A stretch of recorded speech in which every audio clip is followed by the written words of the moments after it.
Yes.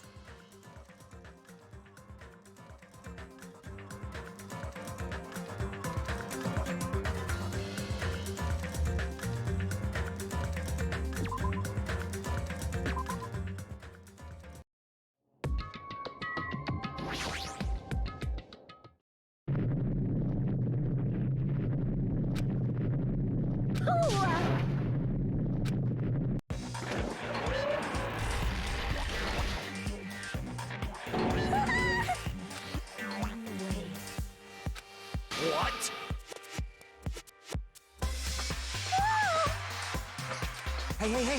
Hey!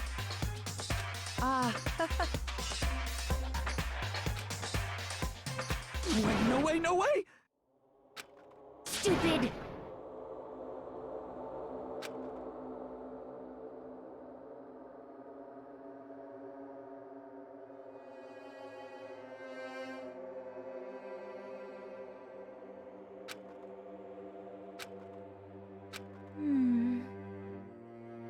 Yep.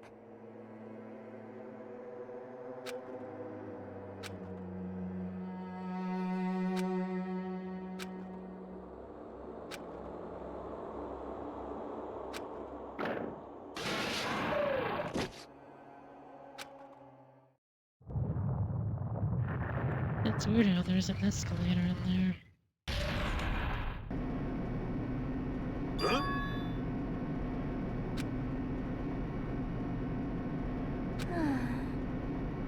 However...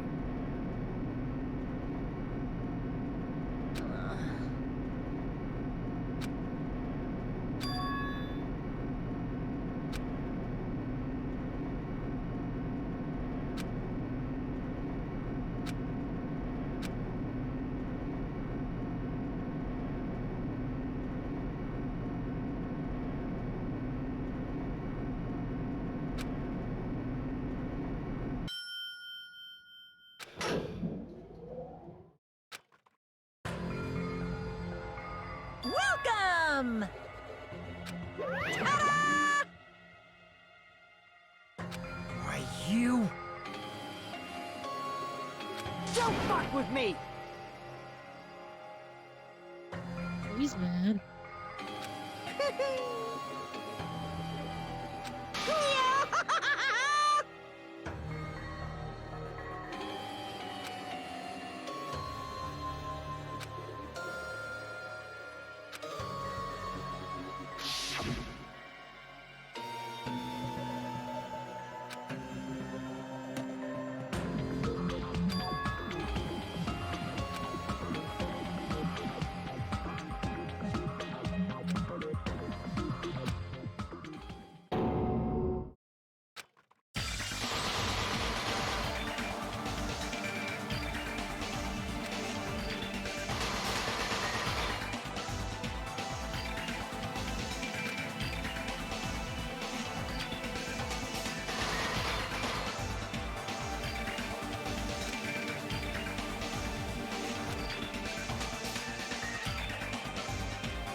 Might as well.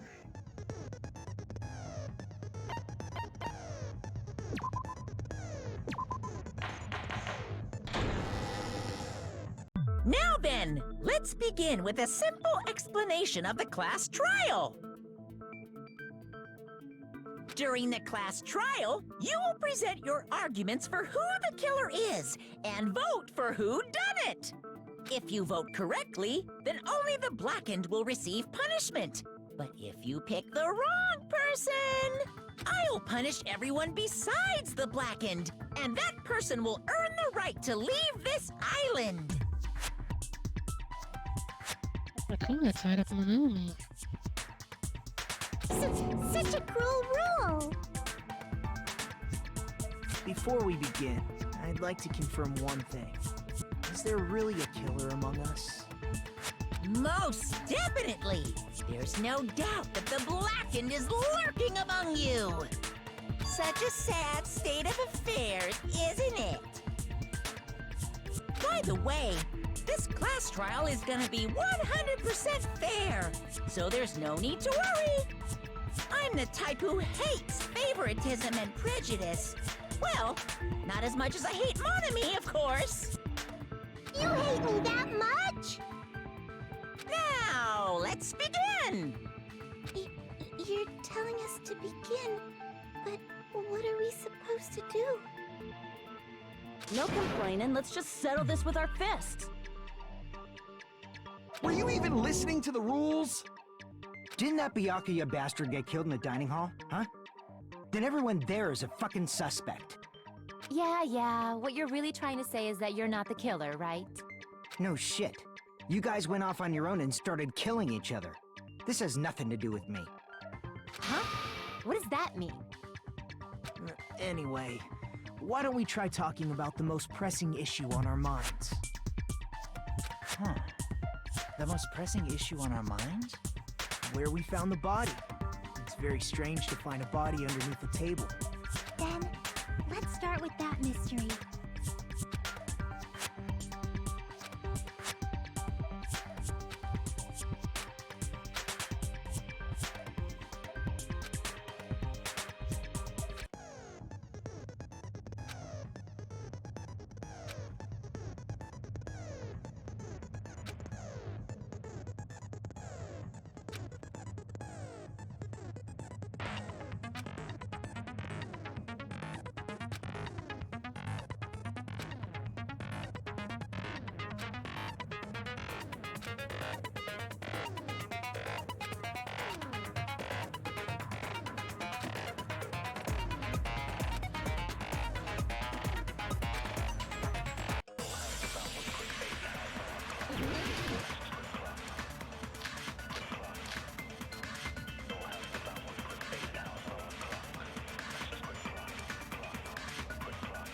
Why was Byakuya's body in a place like that? His body was underneath the table at the very back of the dining hall. After the killer murdered Byakuya, they probably moved the body there. Huh? Why? Obviously by hiding the body. They tried to delay its discovery! Like a dog burying a bone!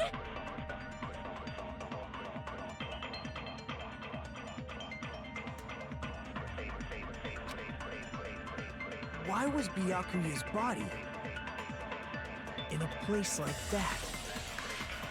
His body was underneath the very back. After the killer murdered, they probably moved the body there. Crap! Why was I thought that would Byakuya's have been body it. in a place like that? His body was underneath the table at the very back of the dining hall. After the killer murdered Byakuya, they probably moved the body there. Huh? Why?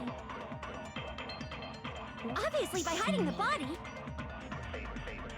They tried to delay its discovery! Like a dog burying a bone!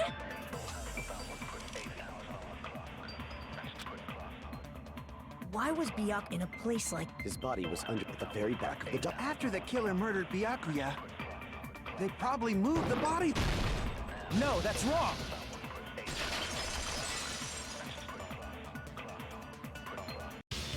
No, I don't think the killer moved the body.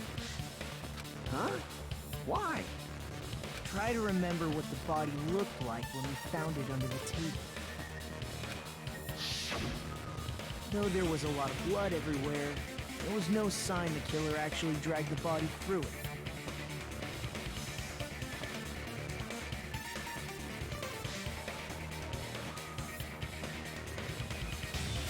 See, they're trying to fix the model shifting.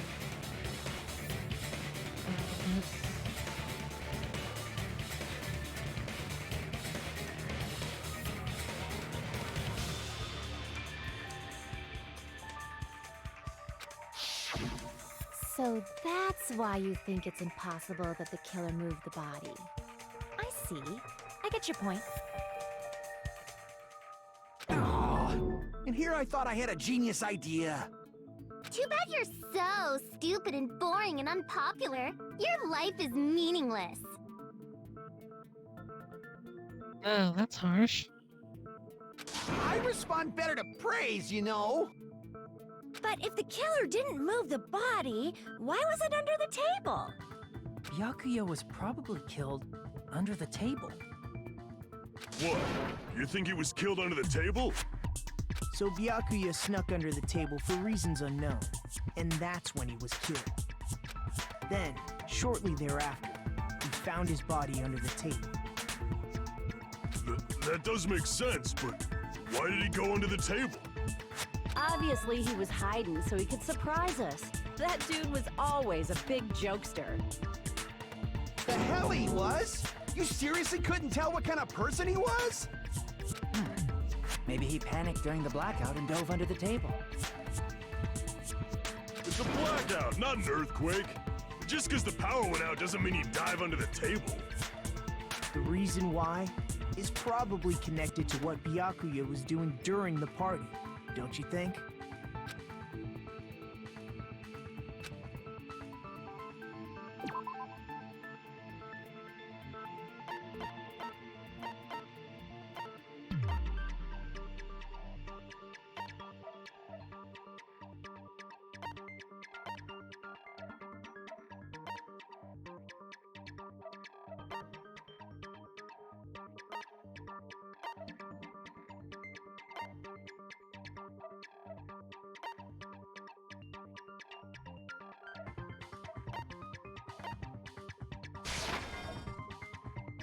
I'll try that. Crap!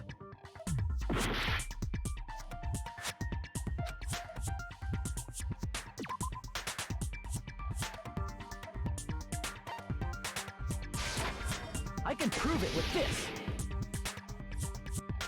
It probably has something to do with the knife we found under the table. Knife? Oh, you mean that thing that obviously screams, I am the murder weapon! Byakuya probably noticed the knife was hidden there. So in order to get it, he moved under the table. He was particularly sensitive to the presence of dangerous items, so I cannot deny that possibility. But how did he notice that there was a knife under the table? If he knew beforehand, he probably would have done something about it before the blackout, right?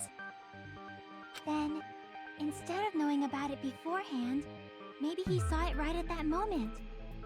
Like, for example, he might have seen someone trying to take the knife out from under the table. No, that's not possible. What? You seem rather confident about that. Of course. I have proof to back me up. This is almost like a real trial!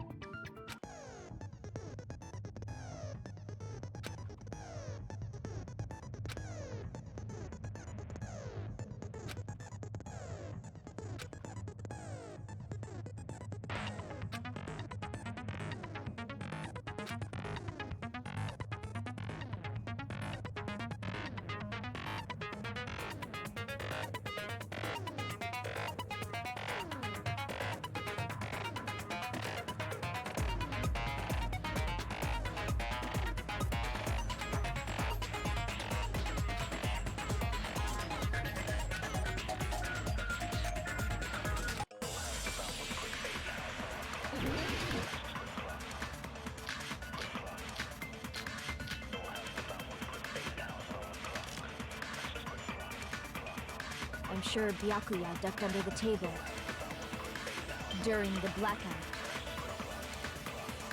That sounds correct. If that's the case... During the blackout, Mr. Hamhands must have seen the killer take the knife. But it was super pitch black! It was so dark I couldn't see my food! Byakuya couldn't see in the dark either. No, that's wrong!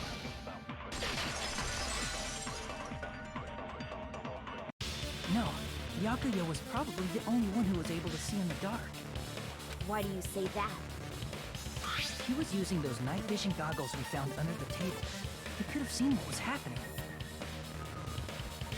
Oh, thank you for the follow. It's just Rose-chan.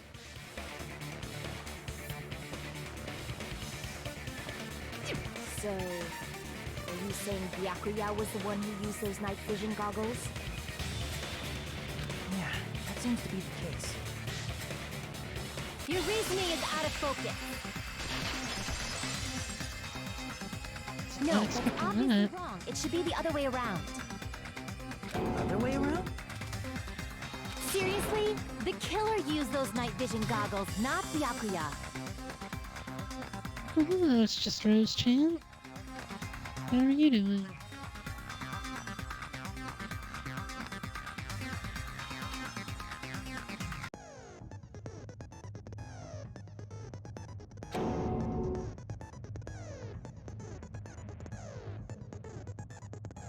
I like that fourth wall break.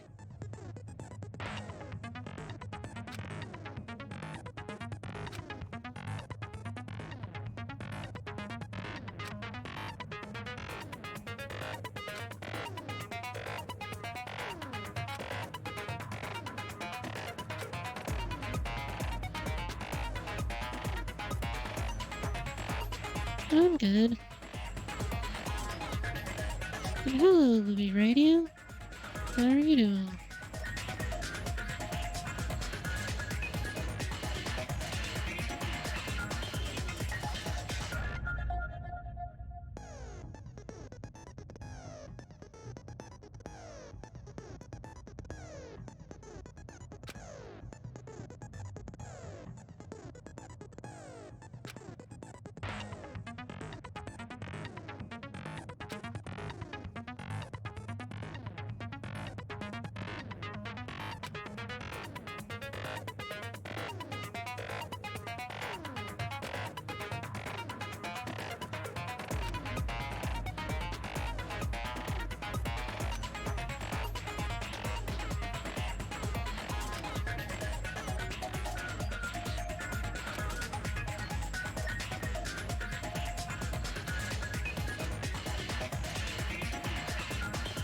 Well, that's good.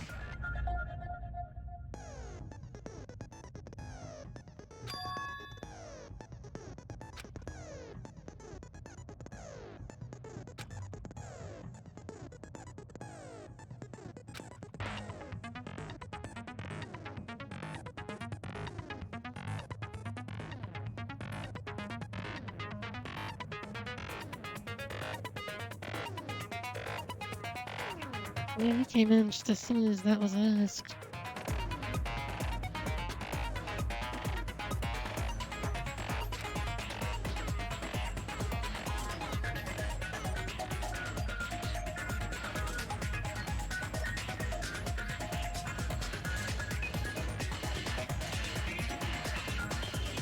Oh, wow.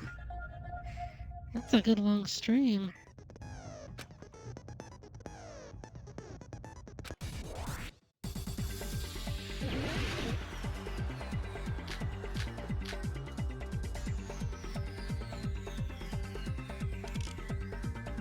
If you just use common sense. The killer obviously used those night vision goggles. That's gotta be it.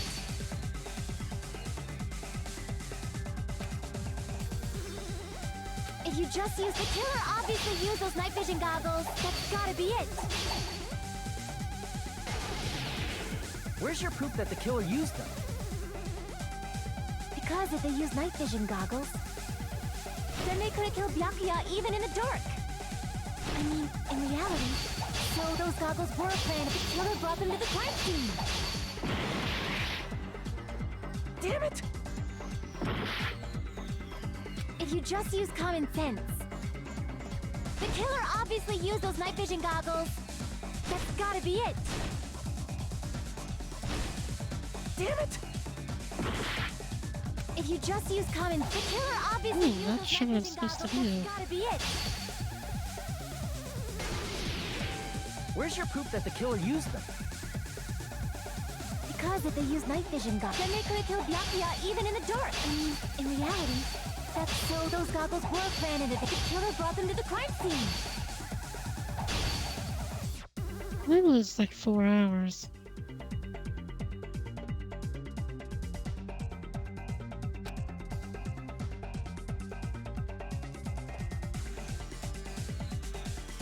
I've only done it twice.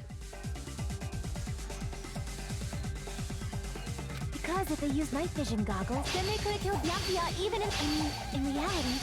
So those goggles were planned in advance. The killer brought them to the crime scene.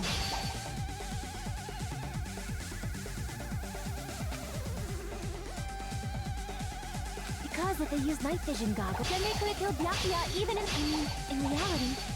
So those goggles were planned in advance. The killer brought them to the crime scene.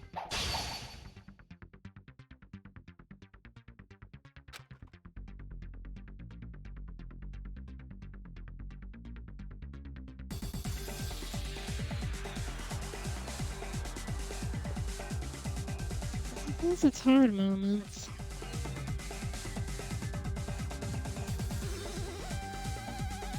Because if they used night vision goggles, then they could have killed Byakuya even in the dark. In reality, so those goggles were planned and the killer brought them to the crime scene.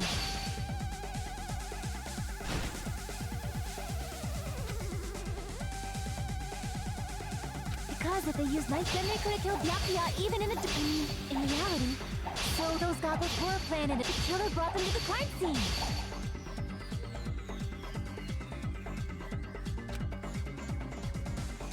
Because if they used, then they could have killed Byakuya even in reality. So those goggles were planned in advance. The killer brought them to the crime scene.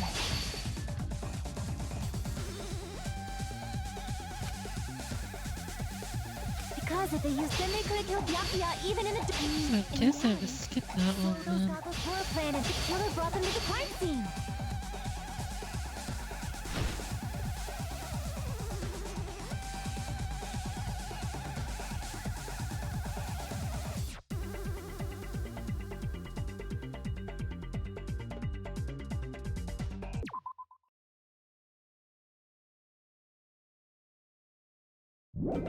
Oh, I see. Because if they used night, then they could have killed Byakuya even in the dark.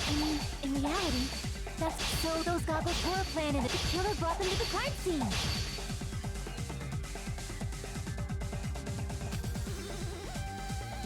Because if they used night vision goggles, then they could have killed Byakuya even in reality. So those goggles were planned and the killer brought them to the crime scene. Allow me to cut through those words. There we go. Byakuya was definitely the one who brought those night vision goggles. Definitely? But why? Inside the Duralumin case Byakuya had with him during the party, he found a smaller case for storing the night vision goggles. Which means we can assume that the night vision goggles were kept inside that Duralumin case as well. Woohoo! I said assume! Ibuki never uses such clever language.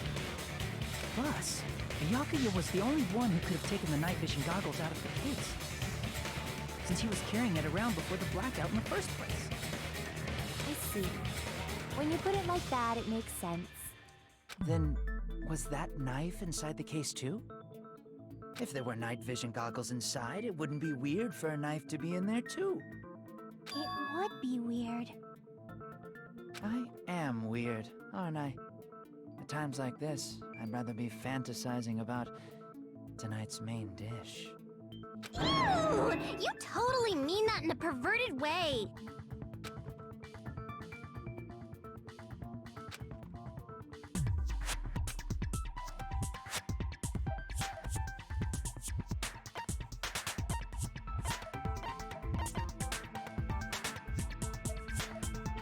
Let's see. I see! There was duct tape left under the table where the body was found. Huh? Duct tape? They probably hit the knife by duct taping it to the underside of the table. Oh, so that's why we found duct tape there. Though Byakuya was thorough, even he couldn't have noticed a weapon taped to the underside of the table. This may be off topic, But why was Byakuya acting so paranoid? Not only did he bring a self-defense kit, but he had night vision goggles inside the case too. That's true. He went above and beyond being a little cautious. Now that you mention it, that applies to the dangerous items he confiscated as well. It's one thing to be a little cautious, but performing a body check is a bit much. He probably knew.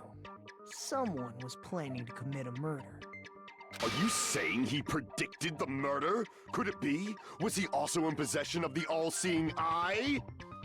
You think so too, right, Hajime?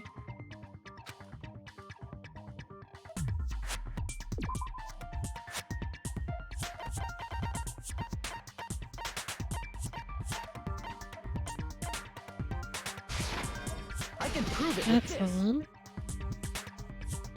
Everyone, can you please take a look at this?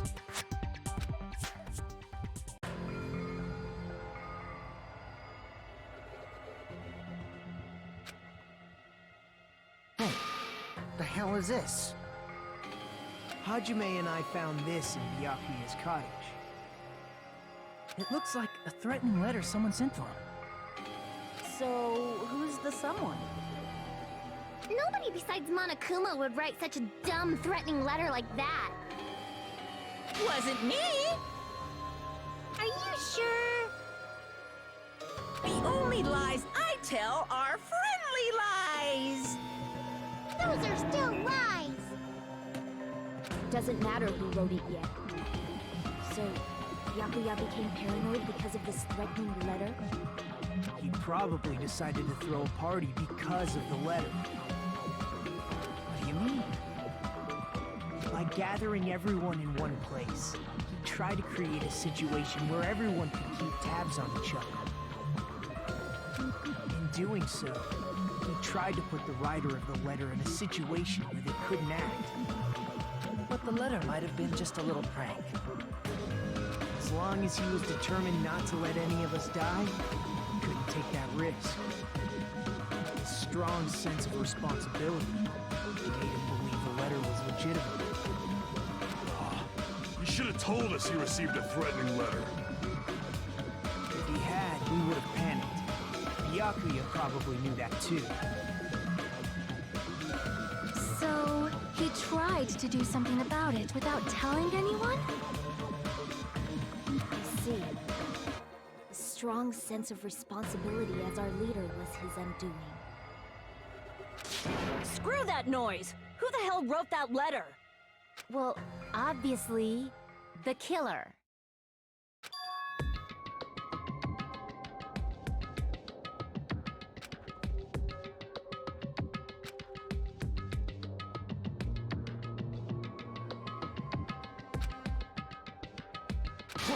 Enough already! Show yourself, you coward! If they were willing to come forward, they never would have committed a murder in the first place.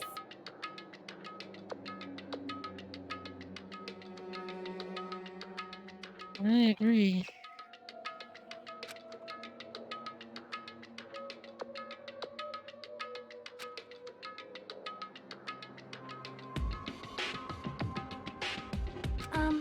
Pardon me. Can I say something, please? What is it, Miss Sonia? I regret that I must return to this topic, but I just realized something concerning the night vision goggles. If Byakuya was indeed wearing those goggles, how did the killer manage to navigate in the dark? You're right. They wouldn't have been able to see anything without the night vision goggles. It is indeed. But if the murderer had the goggles when they took the knife, then how did Byakuya see them?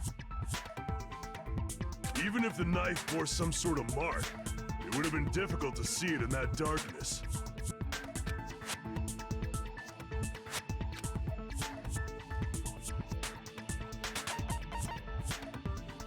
I see! What if the glowing paint was the mark? With that, you'd be able to get the knife even in the dark. In actuality, the knife we found under the table And the duct tape stuck to the underside of the table were both marked with glowing paint, right? Does that mean the killer painted them in advance? Look that way. But painting them with glowing paint? It's as if they knew the blackout was going to happen. They had to have already known. That's why they used the glowing paint as a mark. Which means whoever set up the blackout is the killer. That seals it. The killer is whoever was in the office with the circuit breaker. Which means it was you, Peko Pekoyama! Peko killed poor Byakuya? Was this island not big enough for 2 glasses wearers? I'm not the killer. Oh, I guess she's not. How can you believe her so easily? But with Peko's height, I don't think she'd be able to reach the circuit breaker in the office. I know, how dare Peko.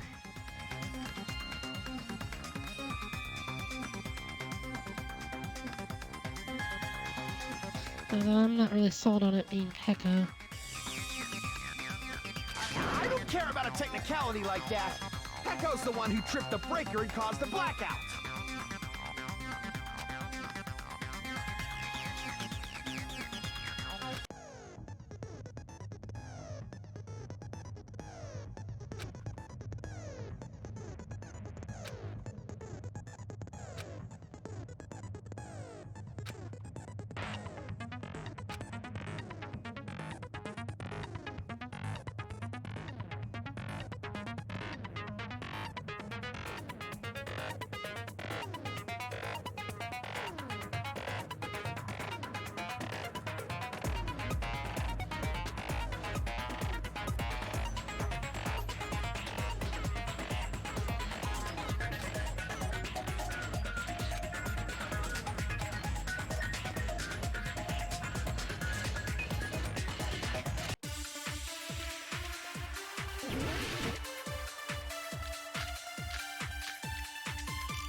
Since Peko was in the office,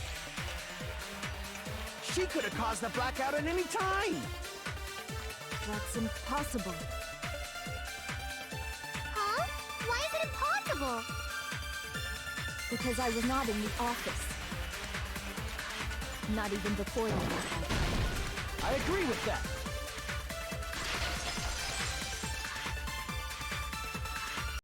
No, I think Peko is telling the truth. Don't tell me you're crushing on Peko. And it's nothing like that at all. Nekomaru's account is actually Peko's alibi.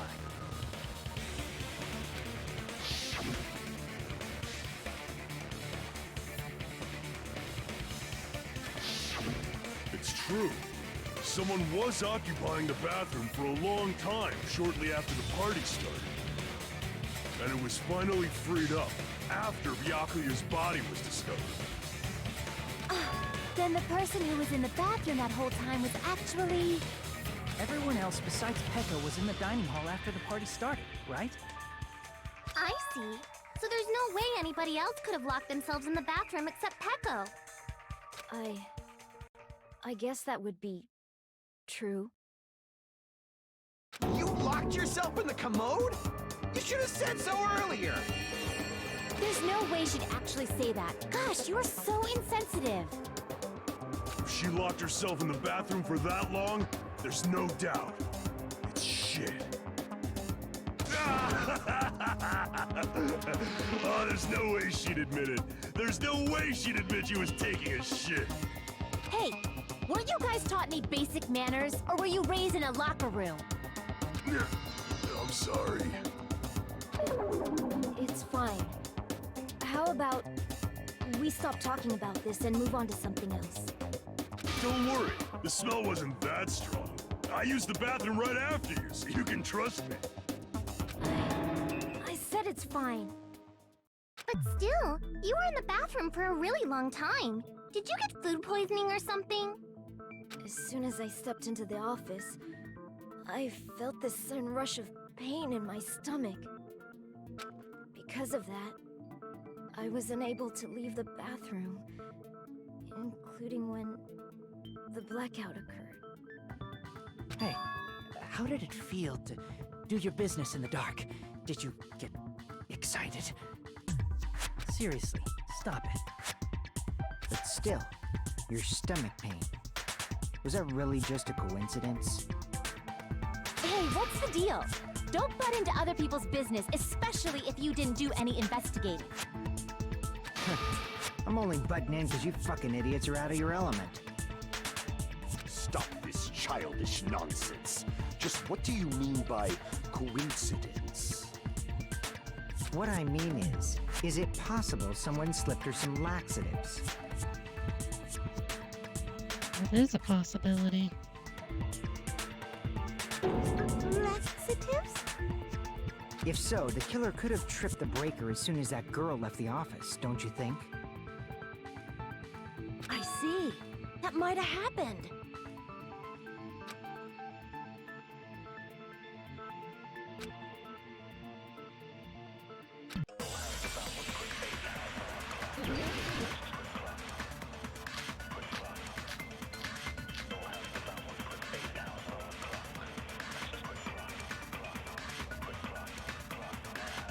Did you eat anything weird? I don't remember eating anything weird. Now that you mention it... You brought food to the office, right? Just a little bit from the dining hall. There might have been some laxatives in it, don't you think? Taro cooked the food. How suspicious! I wouldn't do anything like that!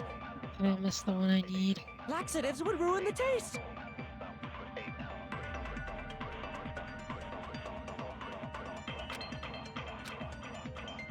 Did you eat anything weird? I don't remember eating... Now that you brought food to the office, right? Just a little bit from the dining hall.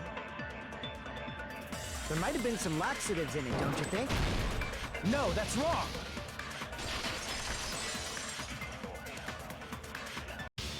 No, it's impossible that laxatives were slipped into the food in the dining hall. Because Pekka wasn't the only one who ate that food. Akane ate some of it too. If the food had laxatives in it, I'm pretty sure Akane would have had stomach issues as well. I feel totally fine. Like I said, the dishes are innocent. Don't go making weird accusations. I apologize for causing a scene. Fuyuhiko should apologize, not you. He's the one who made the laxative accusation.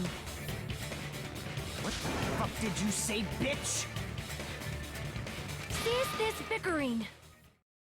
Let's just dismiss Pekko's stomachache as a coincidence and go back to discussing the blackout. Yeah. We already know that, you trashy skank. You don't have to tell us. Trashy skank?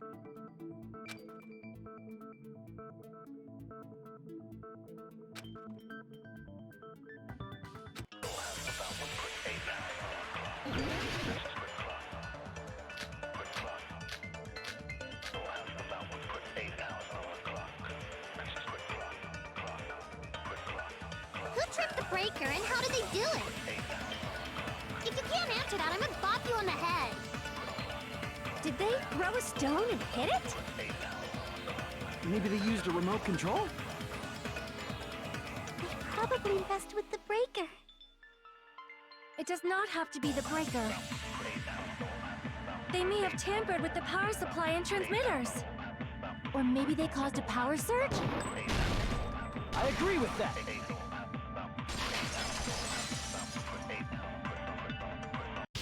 It's just as Mahiru said. The blackout was caused by a power surge. Of course, that's not a coincidence. Someone caused it intentionally. Which is why those 3 irons were arranged to cause the blackout. When you found them right after the blackout, the irons were still on, right? So by leaving those irons on in the storage room, they deliberately caused a power surge. Yeah. It seems that's how the killer caused the blackout. Stupid fool! Hold on a second, let me speak too! What the heck? You say the irons in the storage room were used to trigger the blackout? That's inexcusable!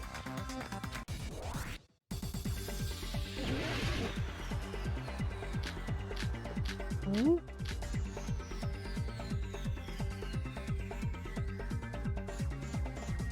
If the irons in the storage room caused the blackout, then for the killer to turn the irons on, you're saying they went all the way to the... And that means everyone who was in the dining hall when the blackout occurred can't be a suspect.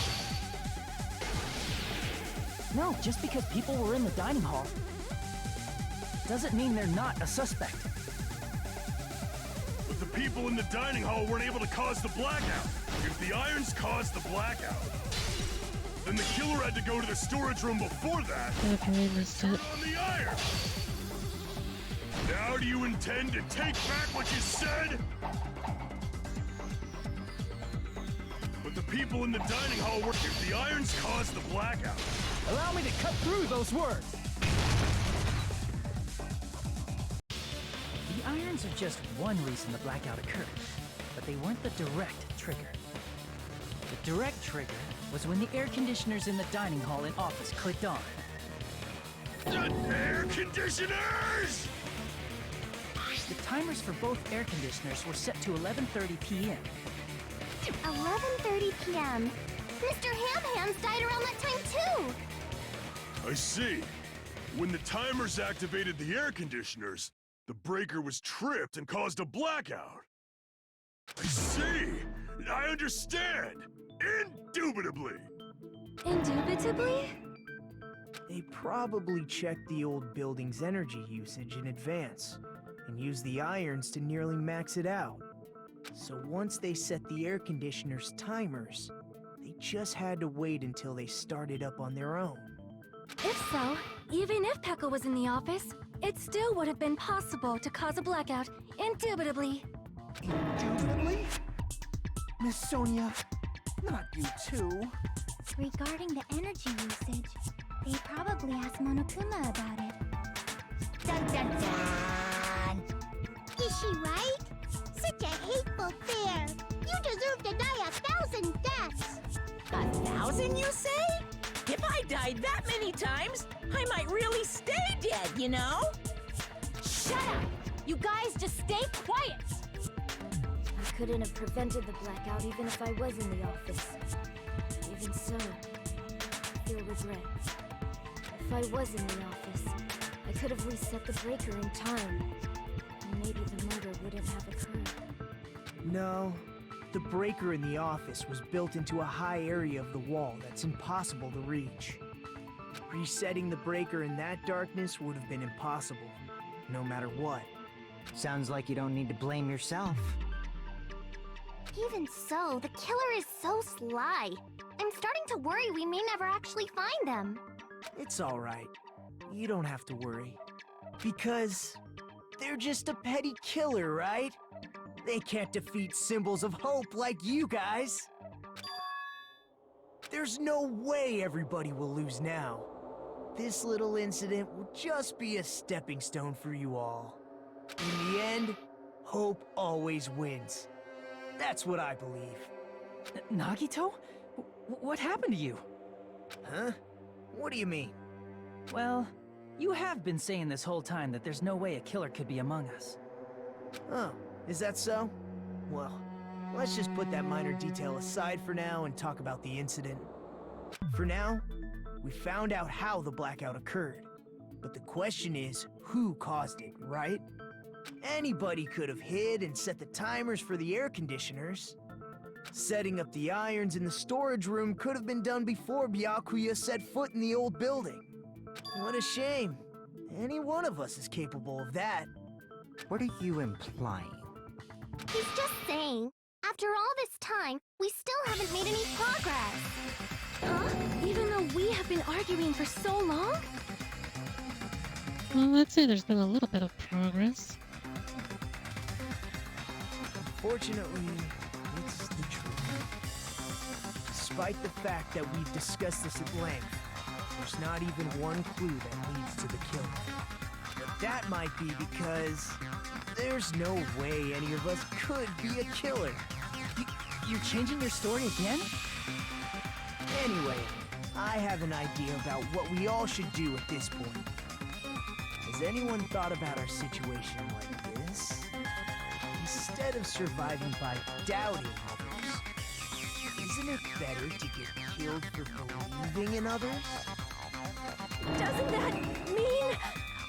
Are you saying we should all just give up and die? Nagito, there's definitely something wrong with you. You guys only think there's something wrong with me because there's something wrong with you. Suspecting each other like this. There's no way that's healthy behavior. Let's stop this already. We don't have to find out who the killer is. I can't stand this anymore. I don't want to do this to my friends. I don't want to do this either. Me too! Please, take me home already! I want to go home and eat candy! Stop it. If everyone acts like this, I'm gonna... Everyone calm down. We're all friends, aren't we? There's no way one friend would murder another. Then why did Byakuya die? Who cares? Let's just give up already. There are no clues that lead to the killer anyway.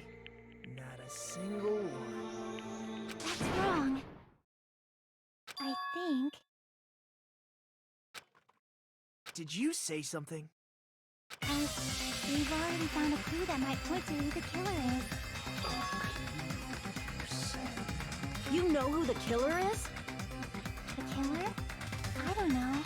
But we do have a clue about a suspicious person. I think. I see.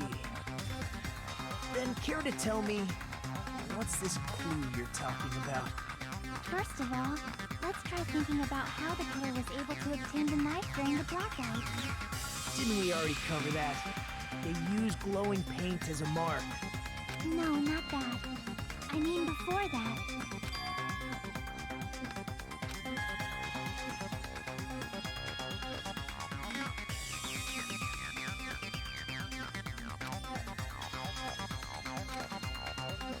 Let's try examining the situation. My hero's diagram might be useful here. The diagram of where everyone was standing before the blackout, right? Here it is.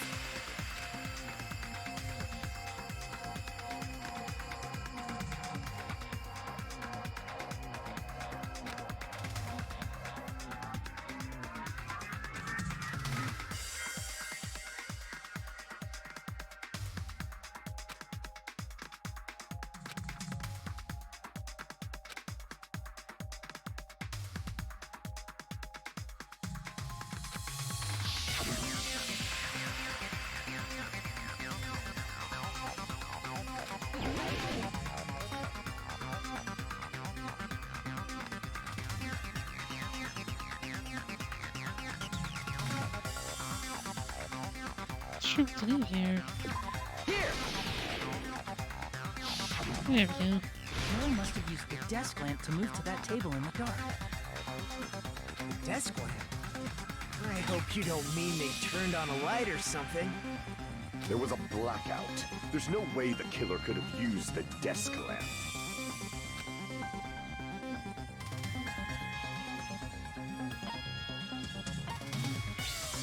I can prove it with this! They didn't turn the desk lamp on. They used its power cord. Power cord? They could have felt their way to that table using the power cord, right? By doing that, the killer was able to move to the table and use the glowing paint to find the knife. And there's only one person here who could have done that. Who?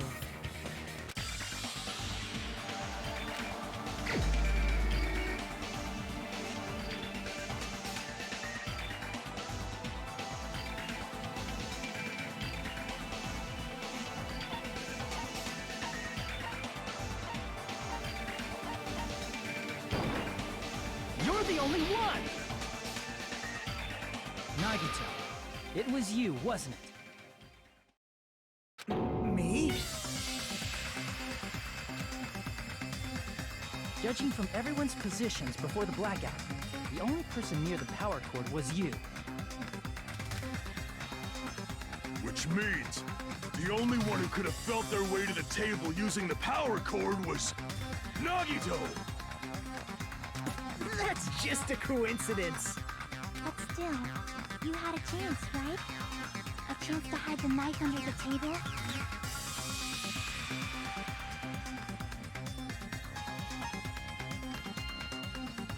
I see. Nagito, weren't you cleaning the dining hall all morning? If so, you would have had a chance to hide the knife. That's... If you factor in the power cord and the time you spent cleaning, you're the only one who could have done it. Seriously! That's all just a coincidence! If it was just one coincidence, it'd be fine. But when it's one right after another, I wonder, is something like that even possible? Could it be? Did you give yourself cleaning duty on purpose so you could hide the knife under the table? Now that you mention it, Nagito did prepare the drawing to pick who cleaned the dining hall.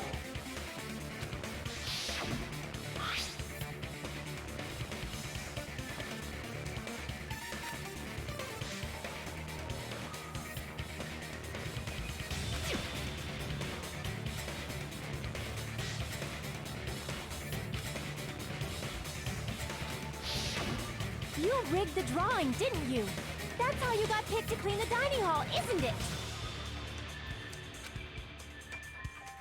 I don't know if you're the killer or not, but regardless, it proves that you're suspicious, right?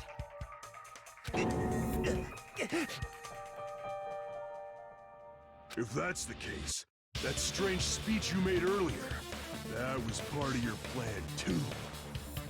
You got us to lower our guard and tried to hide the fact that you did it, didn't you, you motherfucker? Well, just admit it already! Nagito, tell me you object to this. Frankly, I don't want to believe it either. We investigated together. You were so kind. I can't believe you're the one who killed Yuki. Nagito, say something!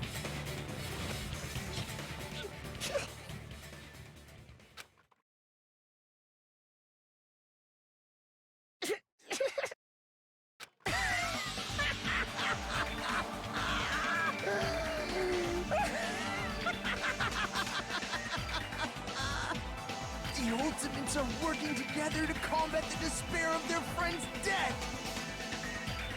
Ah, how wonderful! How beautiful it is! That's a weird thing to say. Huh?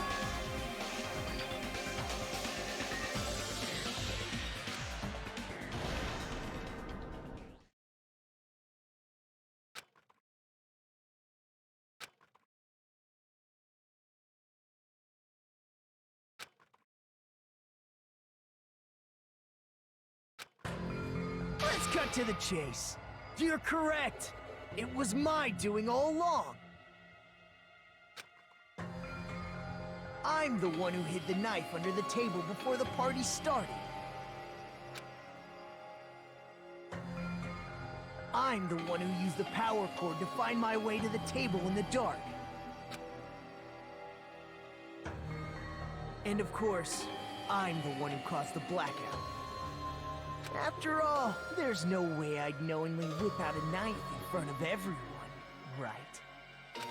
Is it just me, or does he seem a little nuts right now? But I never expected Byakuya to have night vision goggles. Because of that, we had ourselves a little scuffle under the table. And, well, you all saw how that played out. With a twist ending like this, I think we can all agree this ended up being a very interesting mystery. Byakuya performed admirably, Just stop it already! Seriously! What the hell happened to you? Don't tell me. Is this your true nature?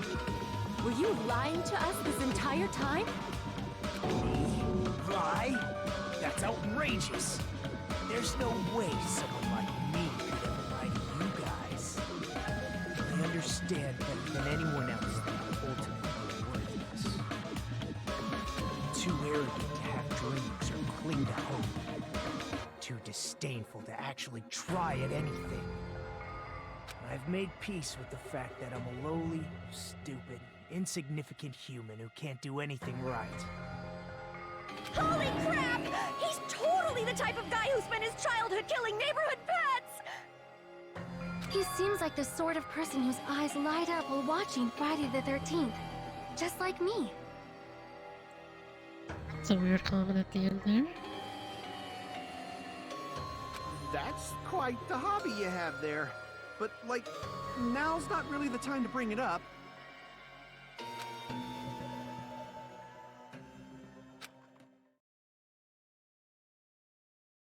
Hey, Nagito! If you were behind all of this, then did you also send that threatening letter? Yep, I sure did. There's nobody else on this island whose handwriting is that painful to look at, right?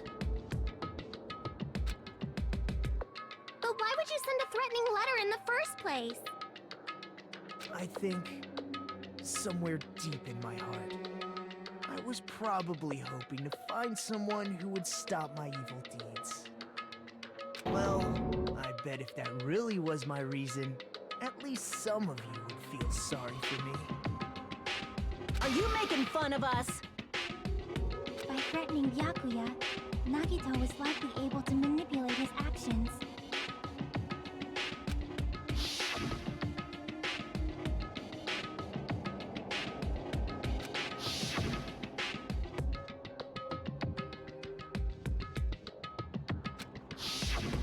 In doing so, Nagito was able to manipulate everyone to the scene where the murder would occur. Am I wrong? That reminds me. Nagito was the one who suggested I guard the office.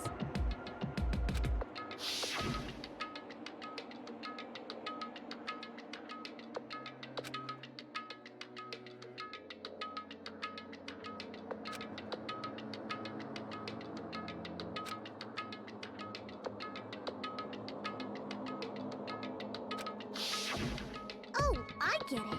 If Peko was guarding the storage room, Nagito wouldn't have been able to use the irons. The threatening letter, along with all your suggestions, it was all a trap to manipulate us. Yep, that's true too. But you're wrong about one thing. Huh? What? I didn't need to rig the drawing for cleaning duty, you know? If that's true, then how did you conveniently get picked for cleaning duty? I see. Well, there's no way I'd expect you to remember it. A worthless talent for a worthless human.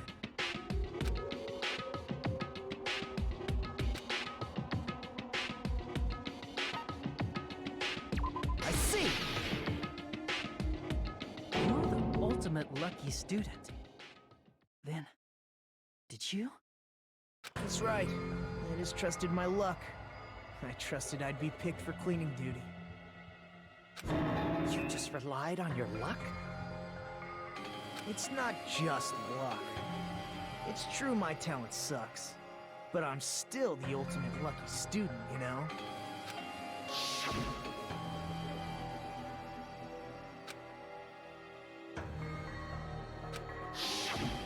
At the time, Hajime said I wasn't lucky. But it was actually the opposite. I was lucky. That's why I got picked for cleaning duty. Just like I wanted. Enough. I don't care about that anymore. More importantly, why did you kill Byakuya? Answer me! Byakuya was a very capable leader. For someone like him to get killed, spare me brains. It's only fitting that you symbols of hope should use his death as a stepping stone to shine even brighter. That was my only motivation. You're not making any sense! I would have to agree with Hikomaru. Fine, let's start the damn vote already. I'm ready to fucking kill this psycho. Please, Monokuma! Please, wait! Huh? The fuck?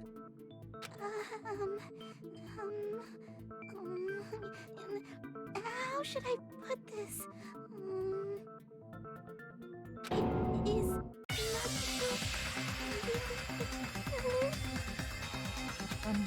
What are you saying?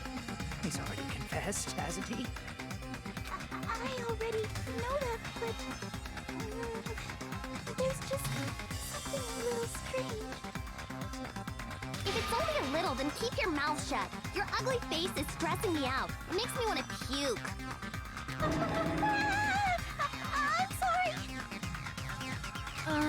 For now, might I suggest we listen to what she has to say? But we know who the killer is. Simply listening is acceptable. However, I won't allow this to end with mere play. Now then, let us lift the curtain for our bloody spectacle.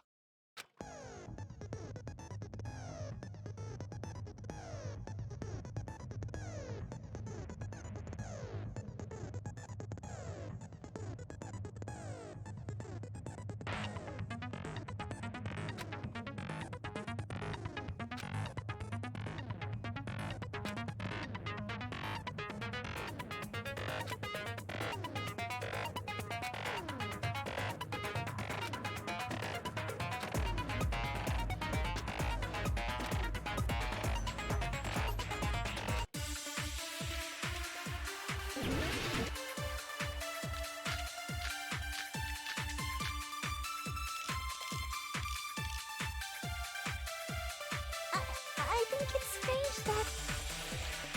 The killer is so obviously Nagito!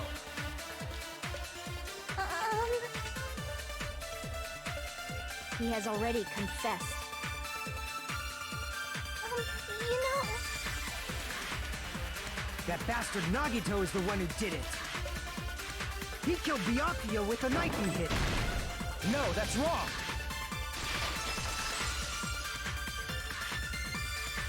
That knife might not be the murder weapon. That's what you wanted to say, right, Nikon? What the hell are you talking about? It's obvious the knife was the murder weapon. But based on the entry wounds on Byakuya's body, the actual weapon should be roughly 5 millimeters in diameter. 5 millimeters in diameter? That's like way skinnier than a knife! Hey, that better be true. If you screwed up, I'll sell your fucking ass to a whorehouse! Not a whorehouse! Hey, why are you threatening her? Is this what you're trying to say, Mikon? As long as we can't prove that the knife is the murder weapon, we can't assume that I'm the killer. What are you saying? No one else can be the killer. It has to be you. Hey, don't blame me. Mikon's the one who said it. I'm sorry! Hey, Nagito. Are you still hiding something? Hiding?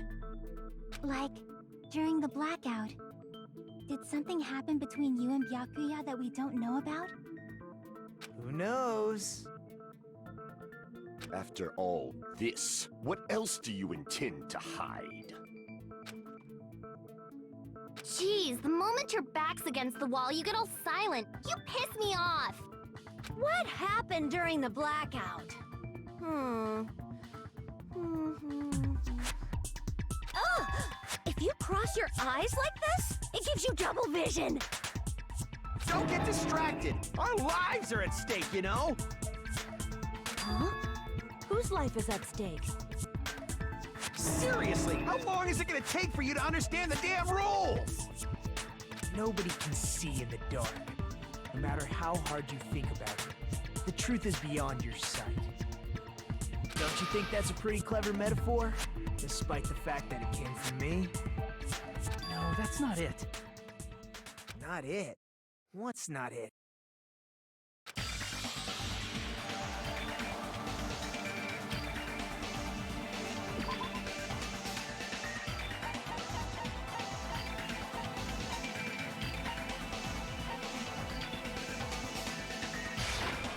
I can prove it with this.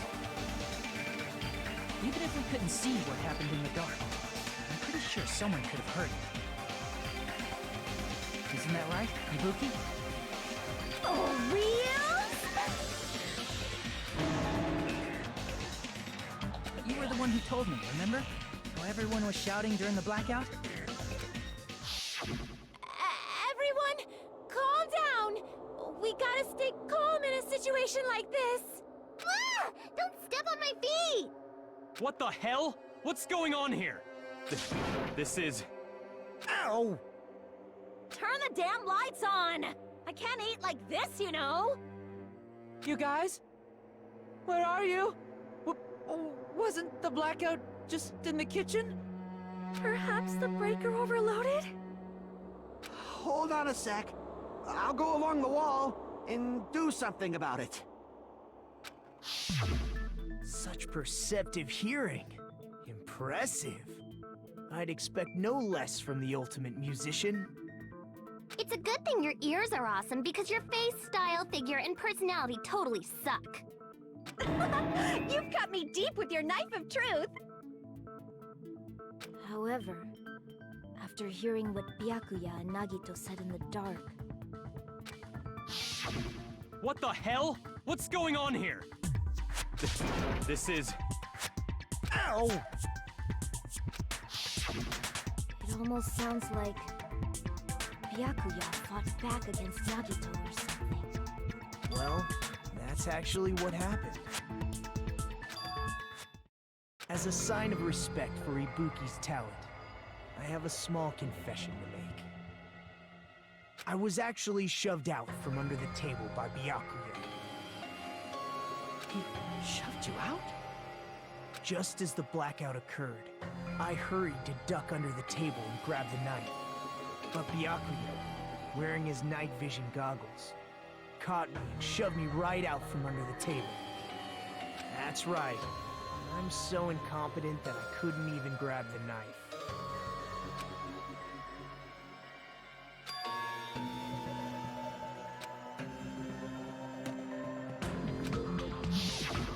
What the hell? What's going on here? This is... Ow!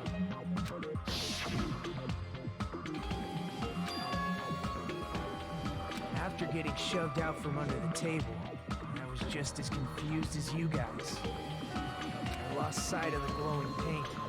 I didn't even know where the power cord was. Before I realized it, the lights had come back on, and Byakuya's body was lying under the table. Hold on! Are you saying you're not the killer? From the very beginning, the idea to throw a party, hiding the knife, setting up the blackout, it was all going according to plan. But unfortunately, my plan failed. And all thanks to Byakuya's night vision goggles. What happened after that? Even I don't know. You failed? Then you're not the one who killed Byakuya? Then we're right back to square one! How can that be? We spent all this time talking back and forth! What other words brimming with so much despair? But you can't give up. You need to have hope. Do your best and move forward. Rising to the challenge again and again is why you guys are the symbols of hope.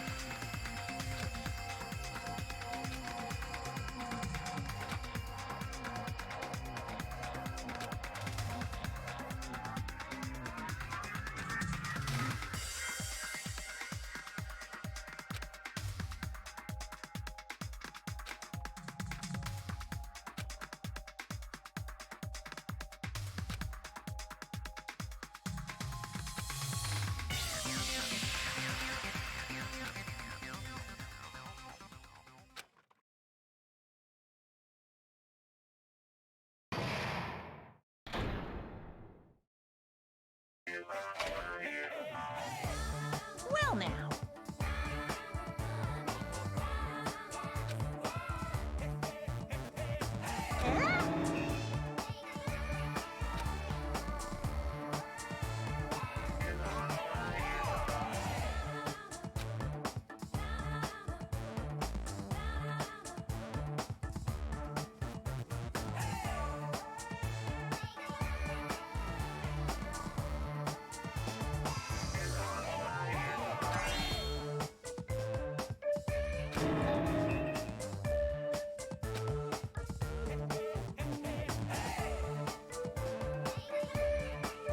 Now then, what are you gonna do?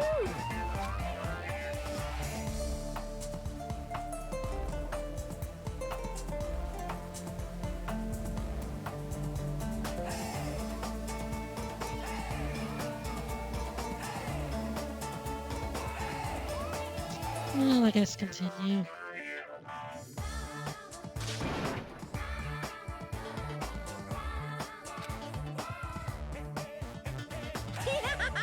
And of course, there's no $10 billion either. You're so evil!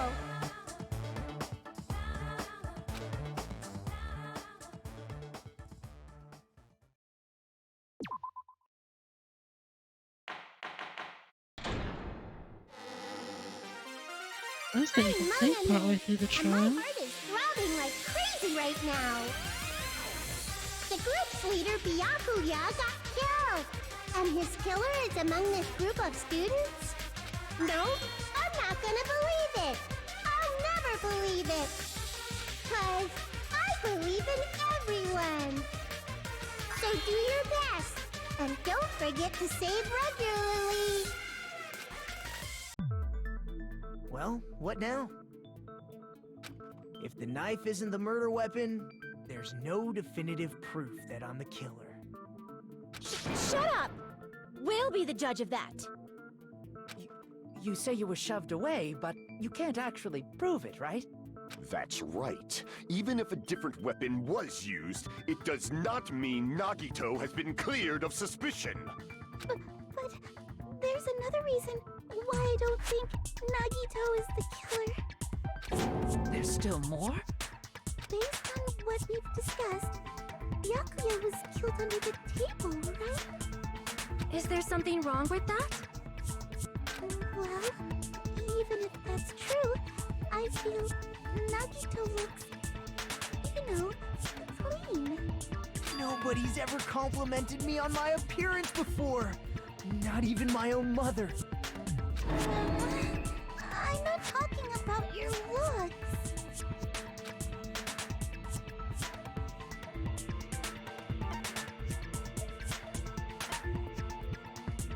I see! Are you trying to say something like, why didn't Nagito have any bloodstains on him? Yes, that's it. Because under the table, there was a lot of blood splattered everywhere, right? There were even bloodstains on the inside of the tablecloth. If he stabbed Byakuya to death, it's strange he did not get splattered with an appropriate amount of blood. I didn't get any blood on me? That is weird. You just used something to block the blood, didn't you? Something that might have been used to block the blood splatter. What do you think it could have been? I guess we did see something I could have used. Isn't that right, Hajime?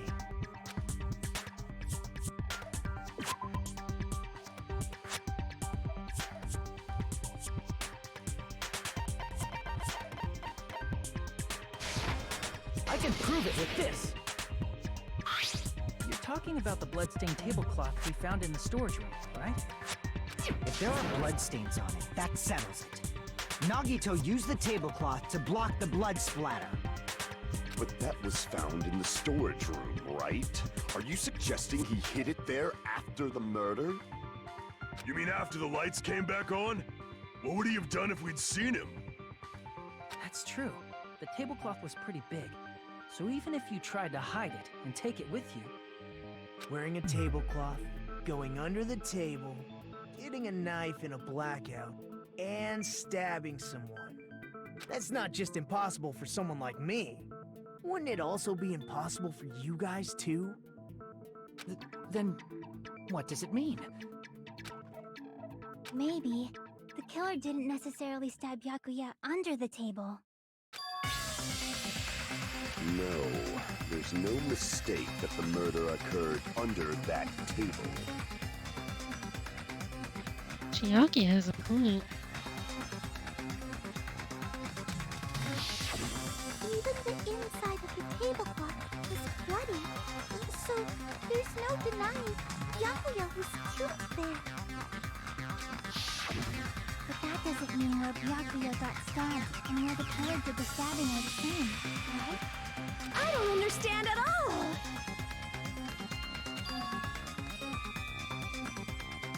Huh? Roger, you look like you're onto something. Really? It sounds like a riddle. I feel like I'm onto something, but it's still not clear what that is. Under the table, but not under the table. If it's somehow possible, it's the only way that makes sense. Moving forward, we should put aside all unnecessary preconceptions and just choose the answer, I think.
I think I like the one in the first game better.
really need another tea.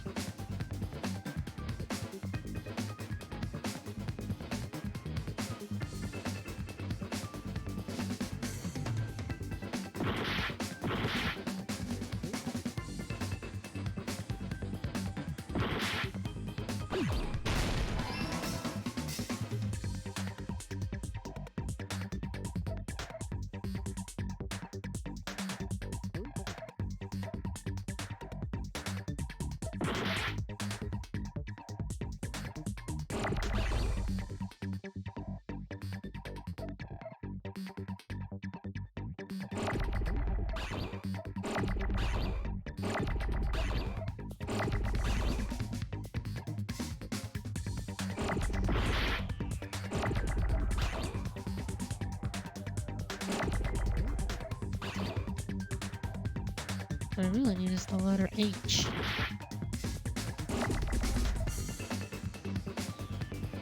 Okay, see you, Louis Radio.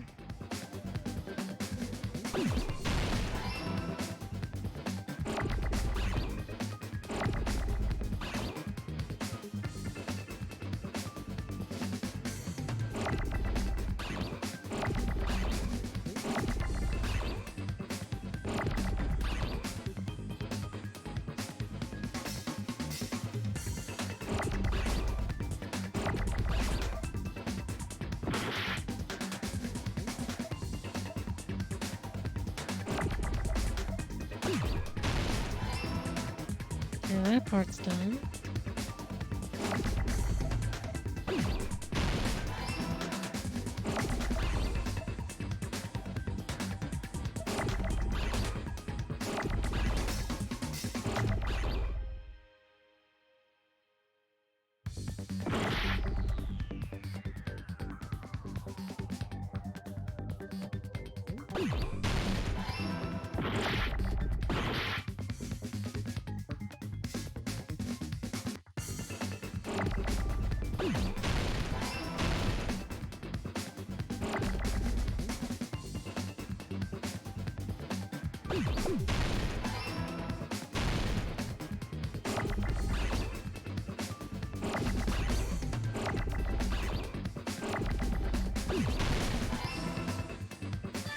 Okay, there we are.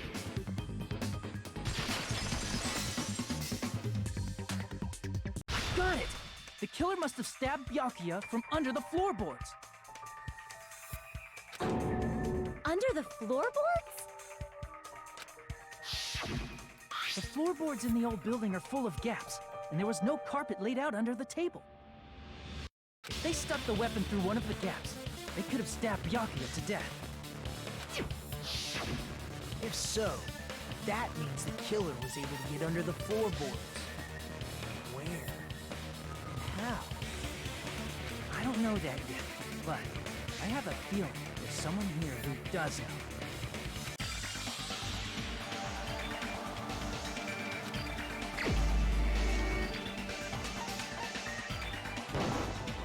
You're the only one! Hey, Gundam, you dropped your earring in the dining hall, right?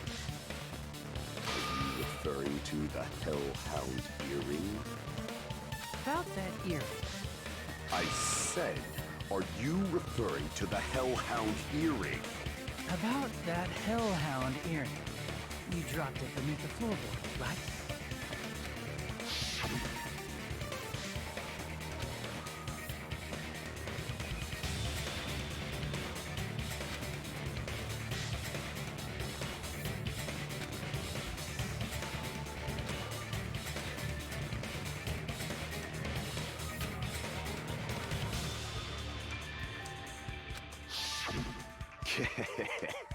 Just a bit longer and I would have reduced everything, including that old building, to ashes.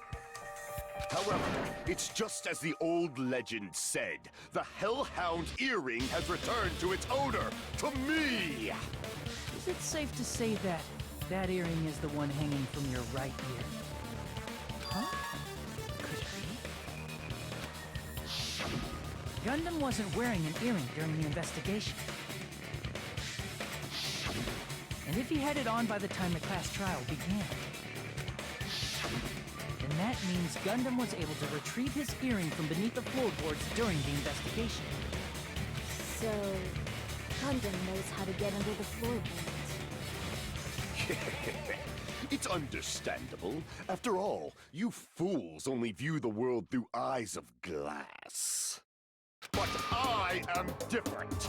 With the power of my 4 Dark Devas of Destruction, it is of no concern. Truly, this is the evil 4th eye. Before the might of the evil 4th eye, all visual chaos is rendered asunder.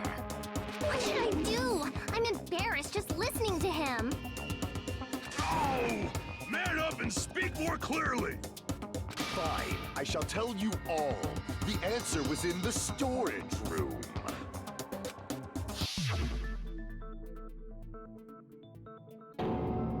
One of my 4 Dark Devas of Destruction, Mirage Golden Hawk, Jumpy, has seen beyond the chaos.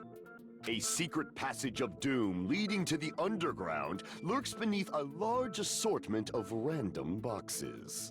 After securing a lighter from the supermarket, I threw caution to the wind and ventured below the floorboards.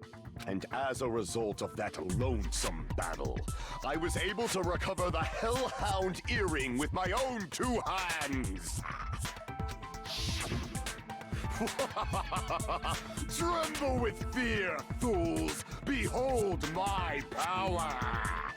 There he goes blabbing about power and crap. You're ridiculous. You're just a breeder, you know. Anyway, it sounds like you can go under the floorboards from the storage room. And that has to be how the killer did it. If the space beneath the floor is empty, it's not that far to move from the storage room to the dining hall. I see. If they passed through the storage room, I understand why the tablecloth was put there. The killer lurked under the floorboards during the party, and from there, stab, stab, stab! Are you sure? You don't like stab, stab, stab? Should it sound more fleshy? Like... I'm not talking about your sound effects. You're saying they snuck under the floorboards, but that means they would have had to leave the party, right? So, was there anyone who was able to do that? Then whoever wasn't at the party is the killer. They must be the one who was waiting under the floorboards. Who wasn't at the party again? I didn't participate, but I was guarding the entrance, remember? Monomi over there can be my witness, right? Yes! This Monomi over here is your witness! I believe there's no need to discuss this matter further, but I was unable to leave the bathroom. I was in the kitchen for a long time, but I frequently went to the dining hall to deliver my dishes. The only person who wasn't at the party... Judging from the photo I took before the blackout... It obviously has to be him!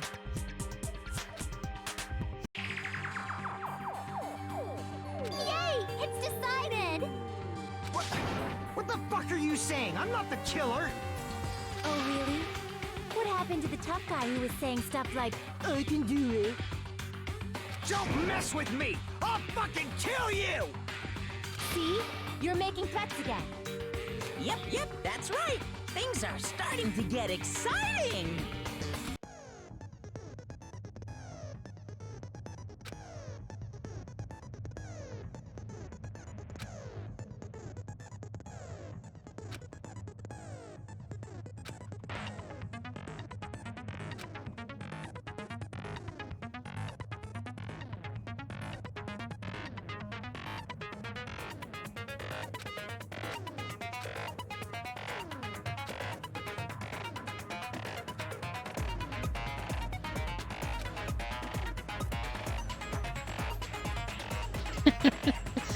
I like that.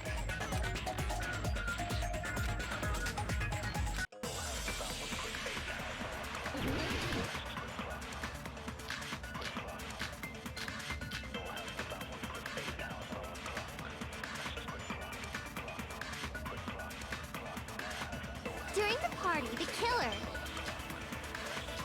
was lurking under the floor like a cockroach. And you could have stared at panties all day. Without going to the storage room in the dark. Is that true, Fuyuhiko? Don't act like I'm the fucking killer! But when the party started, nobody saw you, you know. That means you have no alibi. No, that's wrong!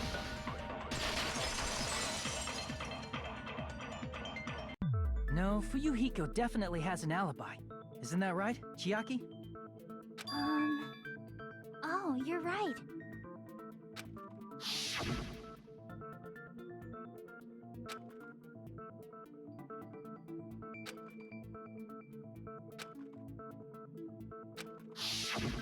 I saw Fuyuhiko after the party started. There's no way he could have been waiting under the floor before then. You should have said that earlier, dumbass. It's still your fault. Like, why were you even lurking around the old building in the first place? Shut up! Maybe there really is a secret passage to go under the floorboards from outside, and he came to spy. What'd you say, motherfucker? Oh no! Wow, he got chewed out, but he looks super happy. Regardless, it's impossible to go under the floorboards from outside. Chiaki and I already confirmed that. And someone definitely went under the floorboards through the storage room during the party. During the party. It was probably during the blackout. Well, if someone disappeared during the blackout, no one would have noticed. But walking down that dark hallway to the storage room is like trying to make Eggs Benedict without any eggs.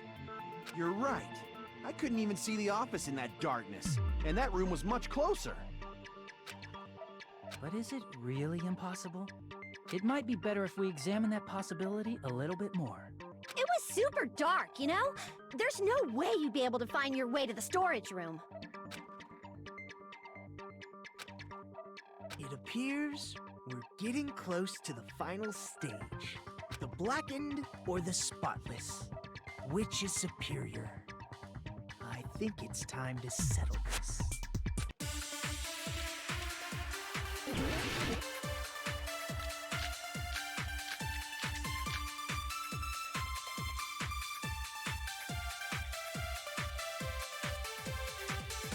The hallway was really dark during the blackout.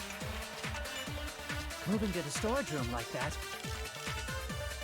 was like making a seafood bowl without fish.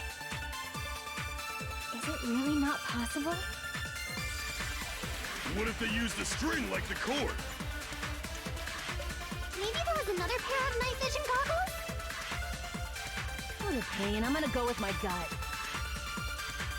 What if they used a light? I agree with that.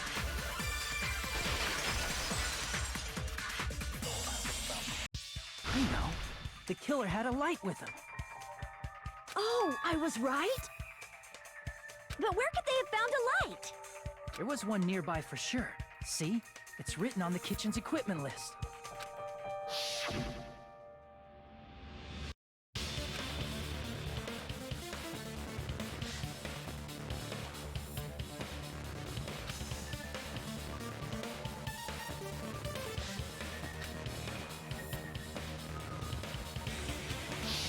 It's the portable stove. Portable stove? The portable stove isn't powered by electricity, and it's also small enough to carry around. So, the killer used the portable stove to move from the hallway to the storage room during the blackout. I see. I never considered the portable stove. But there's a hole in your argument. A hole? What kind of hole? It would be great if you could explain it to me in much more detail. Oh, I wasn't making a perverted joke or anything. It's really not a perverted joke. I'm serious. Repeating yourself just makes it even more suspicious. Now then, Hajime, will you battle against me? No, that's wrong! Will you be able to break through my argument?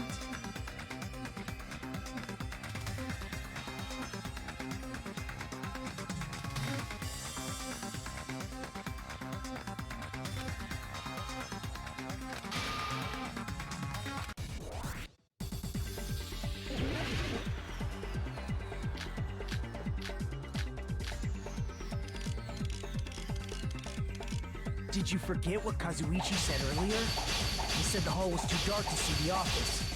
The light from the stove that you mentioned. It contradicts his testimony.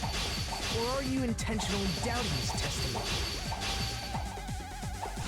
I can't back down!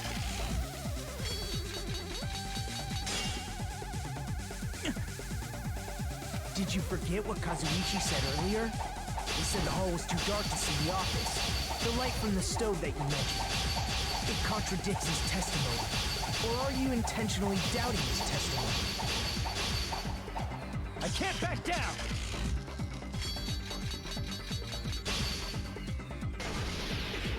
I don't doubt what Kazuichi said.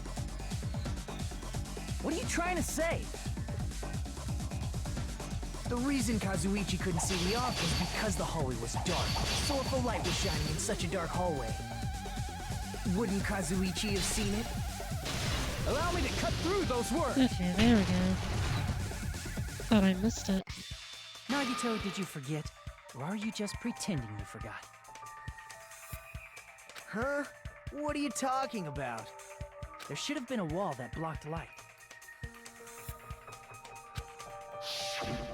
I'm talking about the fire door in the hallway.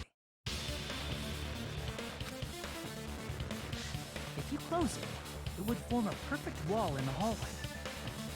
Plus, the hallway rounds a corner just beyond the fire door.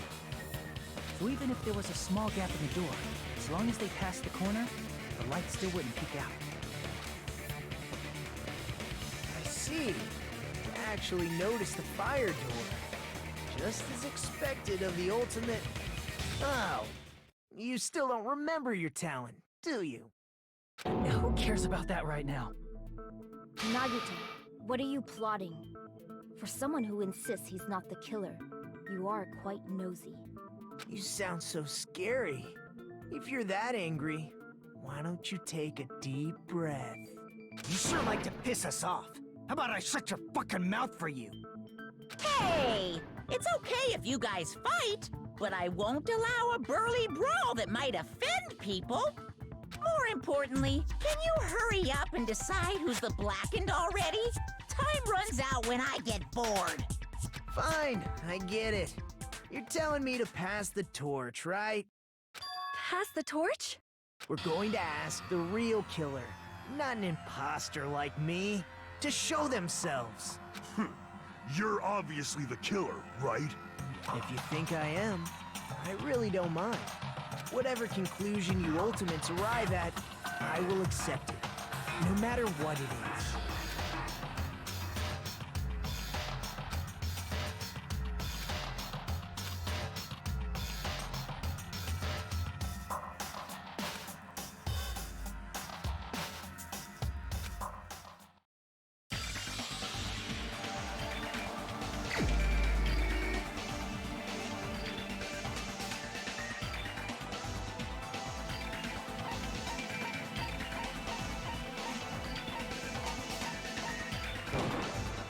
You're the only one!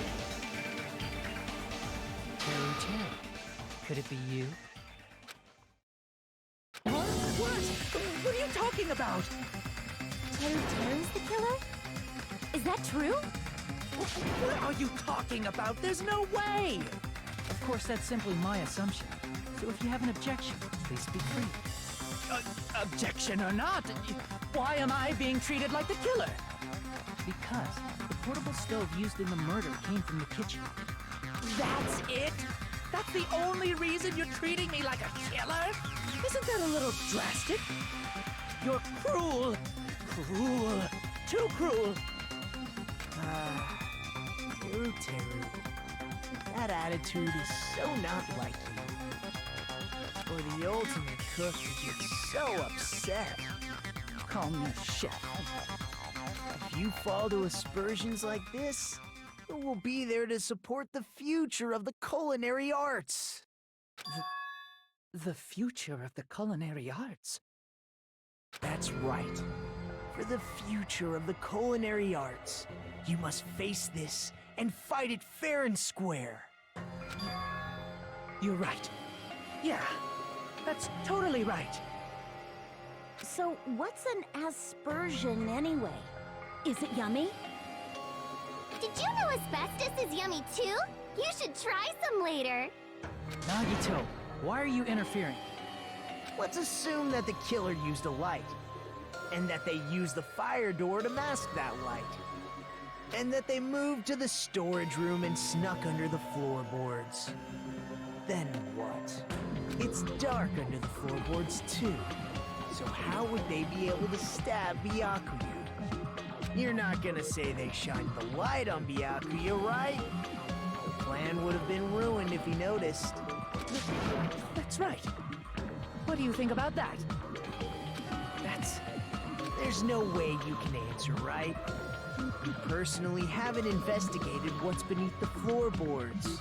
If that's the case, then Gundam should know. He actually went under the floorboards. No. Unfortunately, there was nothing related to the incident under the floorboards. The only thing I found was a strange liquid shining in the darkness, near where Byakuya's blood was dripping. What? A shining liquid in the dark? That sounds super important! If there was a shiny mark like that, they would have been able to move to it in the dark, right? And in doing so, it might have been possible for them to use that mark to target the victim. That would be how they did it.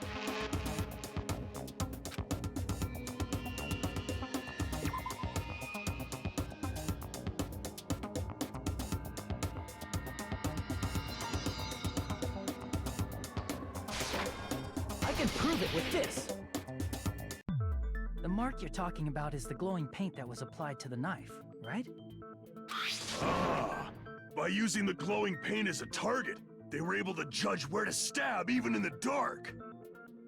I see. The killer didn't target an actual person. They just struck the moment the glowing paint moved. That would be the moment someone grabbed a hold of the knife. So, the killer used the mark that I prepared for finding the knife as a mark for stabbing. I see. That's why Byakuya got killed when he took the knife. But if they were able to do that, wouldn't that mean the killer knew about Nagito's plan all along? Well, Teru! Seriously? I don't know anything. Really, I don't know anything at all. Then can I ask everyone a question instead? You again? Just stop already! Now. We should give everyone a fair opportunity to speak. If Teru is the killer, that would mean he went to the storage room during the blackout. And just what did Ibuki hear during the blackout? Ah! Don't step on my feet! What the hell? What's going on here? This is... Ow! Turn the damn lights on! I can't eat like this, you know! You guys? Where are you? Wasn't the blackout just in the kitchen? She heard Teru's voice in the dining hall? Doesn't that prove Teru was in the dining hall during the blackout? That's right! That's exactly it! But Teru was in the kitchen the moment the blackout occurred, right? So, why was he in the dining hall? I thought the blackout was only in the kitchen, so I panicked and ran out of there. Of course, the hallway was dark too, but somehow I managed to move along the wall toward everyone's voices. Well, it's not that far to move along the wall from the kitchen to the dining hall. That sounds fishy. If I remember correctly, you can tell when a person is lying by licking their sweat. So, if you want, you should try licking me. No way! You look greasy. But I heard Teru's voice in the dining hall! Ibuki swears on her honor! That's right. Teru was in the dining hall, not the storage room. Which means he's not the killer. No, that's not it. Why? Why do you want to keep falsely accusing me? It's not like I want to blame you. You should be so proud of yourself, Hajime. You're just progressing toward the hope you believe in. Now, Hajime, show me more of your hope? Will that be enough to crush Teru's hope? That was a really weird way to put it.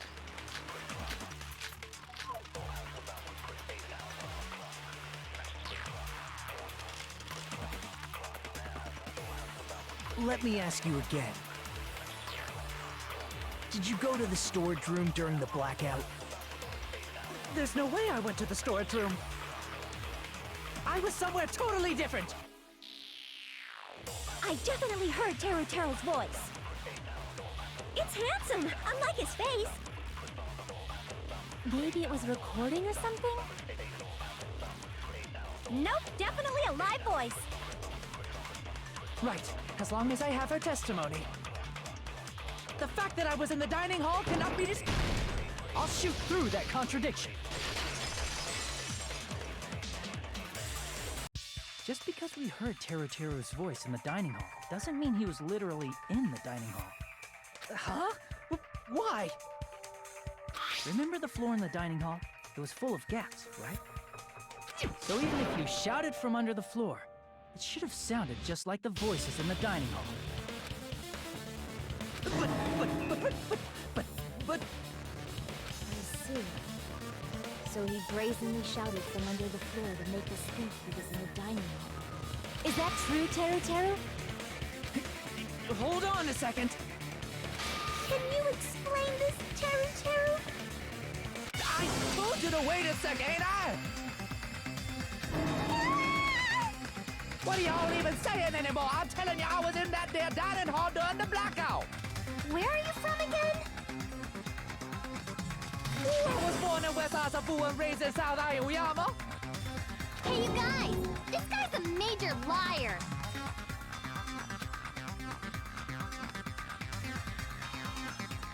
If Teru was in the dining hall during the blackout, he should have been there after the power returned, right? Well, I believe so. There's no way he could have gone back and forth in that dark hallway. Huh?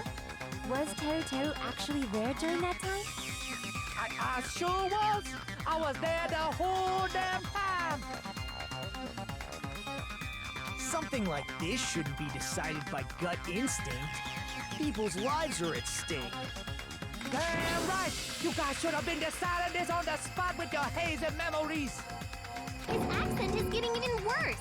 He's definitely lying. However, I am not sure. I believe that he was there, and I believe that he was not there. No! Is there any way we can decide? Why don't we consult his memories? Gosh, yeah, don't be saying things like that. Don't make no sense. Can you even prove I wasn't in the dining hall? Probably can. Oh, you again!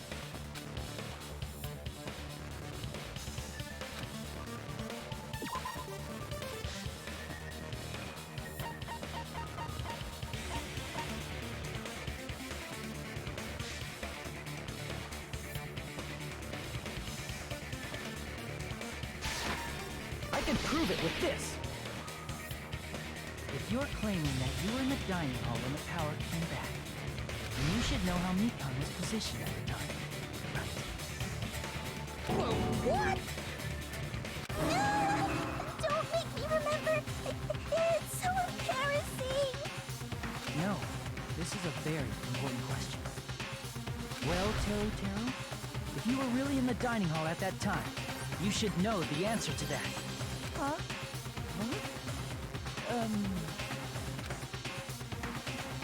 It was a pretty clever way of tripping. There's no way you'd forget about it so easily.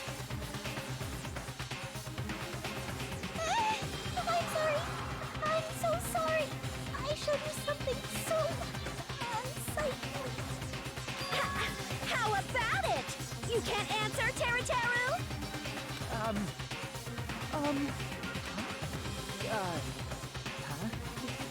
That's weird. Just slipped from my mind.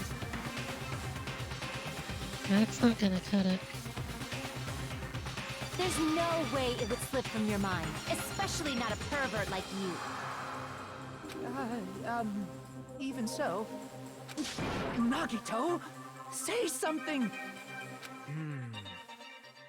I guess you might have to give up now. Give up? What do you mean, give up? Teru. I'm disappointed too, you know. It's lonely watching someone I admire reach the limits of their hope. It kind of feels like a broken dream. Nagito, what are you doing? Why are you messing with the killer like that? Hold on a sec. Don't go moving this along on your own like I really am the killer. Huh? But it's already decided, right? The murder weapon hasn't been cleared up yet, Chef? It's no use. I can't understand him anymore. It appears he's saying the murder weapon hasn't been cleared up yet. You understand him? But it's such a sad defense. This is too cruel. Oh, you calling me the killer, then where's the weapon?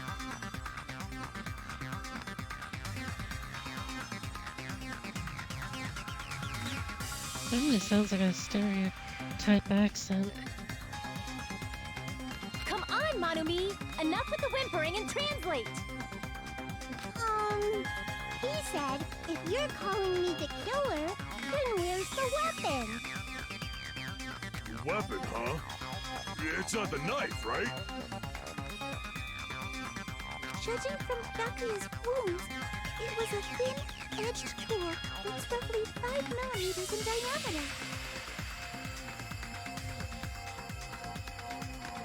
I feel curious now.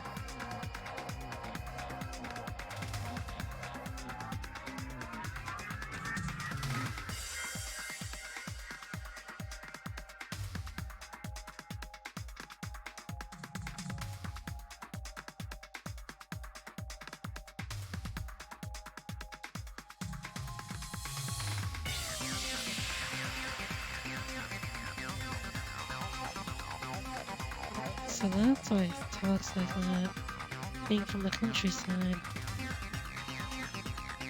Also, if they stabbed from under the floorboards, the weapon would need to be at least 50 centimeters in length. After all this, who cares about the weapon? Not good enough! Not good enough at all! He said, not good enough. Not good enough at all. Fine, I got it. Let's try thinking about what the weapon was. Let's see, actually.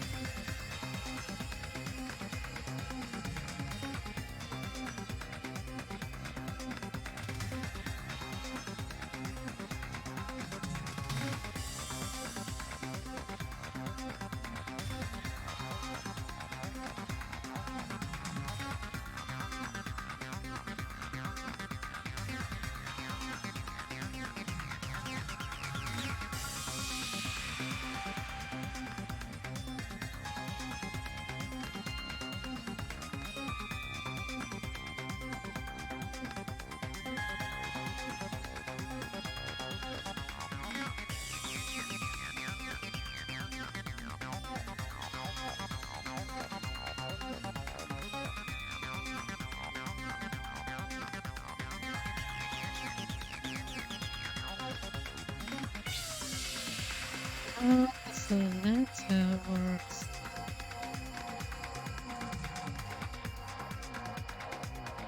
Cajun style speaking. Wanna do it? Wanna do it? He said, try to do it. What a confusing accent.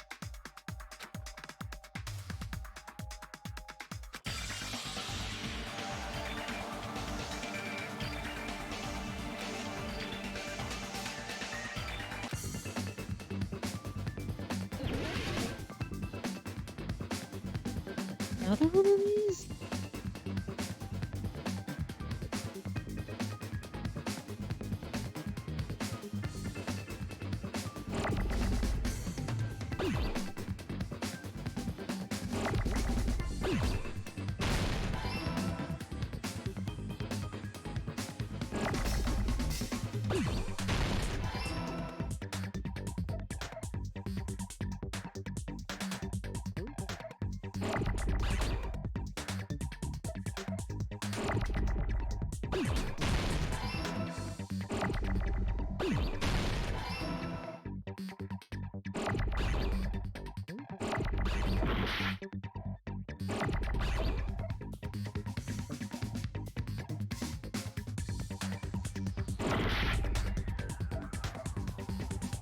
What are the S I needed? Okay, there we go.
Oh, I just need an R.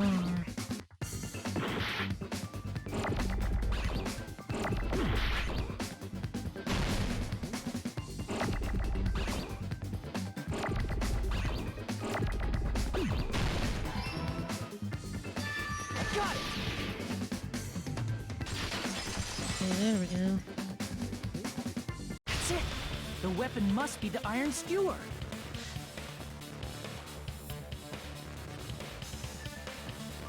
I might be wrong about the accent being a stereotype.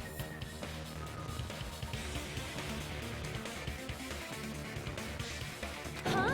The iron skewer? Before the party, as Byakuya was confiscating all the dangerous items, he spoke to Teru.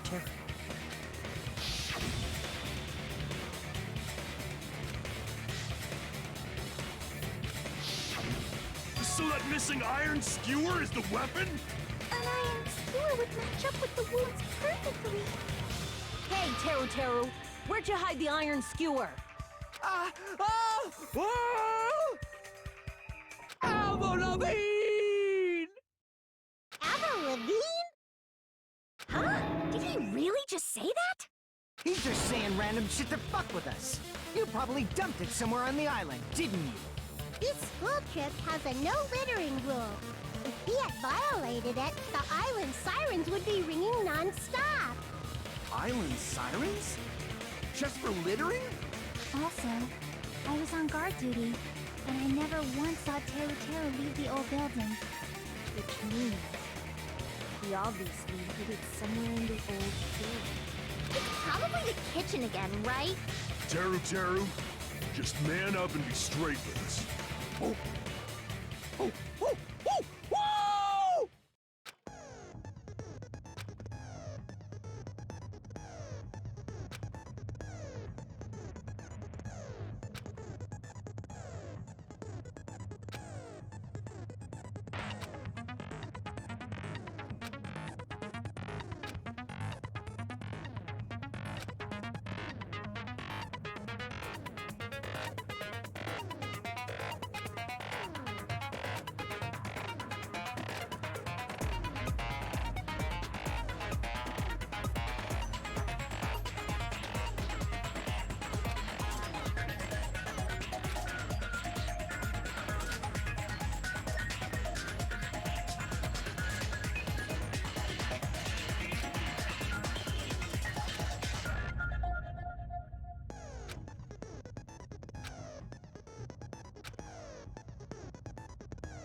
What the hell you was saying, you do because of hit?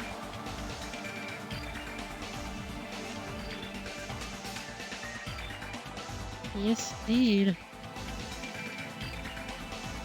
He said, oh, what the hell are you even saying, you stupid country yet? I guess we have no choice but to somehow find out for ourselves. I'm just finishing it up, actually.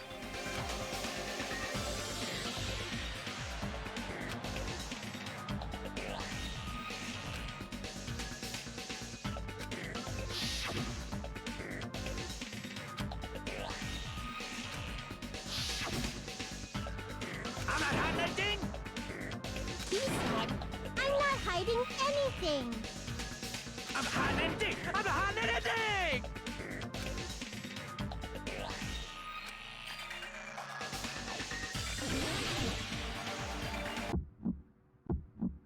Shut up! That's impossible! Nonsense! Unforgivable! I don't know! Harris Hilton! Ah! Shut up! That's impossible! Nonsense! This part still doesn't make any sense to me. Unforgivable! I don't know! Harris Hilton! Ah! Unforgivable! Shut up! Where would the weapon be?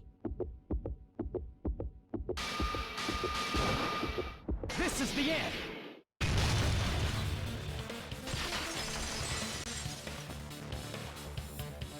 Could the iron skewer have been hidden inside the piece of meat on the bone?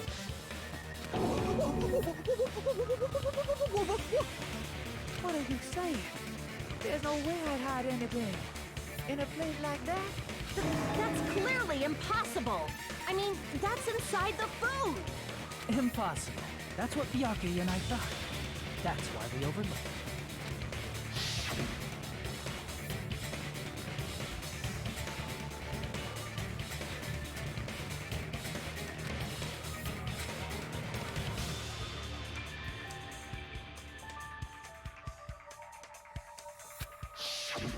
But in fact, the only place you could hide the weapon was inside the food that couldn't be inspected. Out of all the dishes you prepared, the only one that could hide a weapon as long as an iron skewer is the meat on the bone. What now? I'm using my right to remain silent. There's no way that exists here. We need to confirm this now! So if we eat that tasty-looking piece of meat and find the iron skewer inside, bullseye! All right. Monokuma or Monami, one of you hurry and bring over that piece of meat. 1 minute. Just give me 1 minute. I'll eat the whole thing! Wait, now hold on a second. Time out. What are you doing? Hurry up and bring it over! About that. Huh? Where did Monokuma go? I'm right here! I'm already eating it! Ah, a bear that eats meat! Wait, now that I think about it, that's pretty normal. What is this? So yummy! Damn it! That's my meat! I've never eaten anything like it in my entire life! The taste brings me back to my days in the wild. This is bad! Seriously, this is really bad! My! There's something inside the meat! Look what came out! Isn't that... Is that an iron skewer? Check it out. The handle looks like it's made of bone. Pretty clever. The sword of destruction, encased in bone and sheathed in meat. It brought catastrophe unto Byakuya. As expected of Teru Teru. Such a fantastic weapon from the ultimate chef. That was an interesting one. You're wrong! I'm not the killer! I'm not the kind of person who would kill someone! I got it! You all set me up! You guys set me up so you could blame this on me! Jeez, what a disappointment. Such an unseemly defense for an ultimate like you. Can you really call that hope? Hey, Nagito. I'm sorry, but can you just be quiet? You're nothing but a bunch of poor bathroom feeding hicks! He said, you're all nothing but a bunch of poor, loudmouth, fast-food-eating hicks. You don't need to translate anymore. Somehow I can tell what he's trying to say. Never said a word about cooking on your grave! I guess we need to settle this. Once and for all. To do that, we need to go over the entire incident from beginning to end and make everything clear.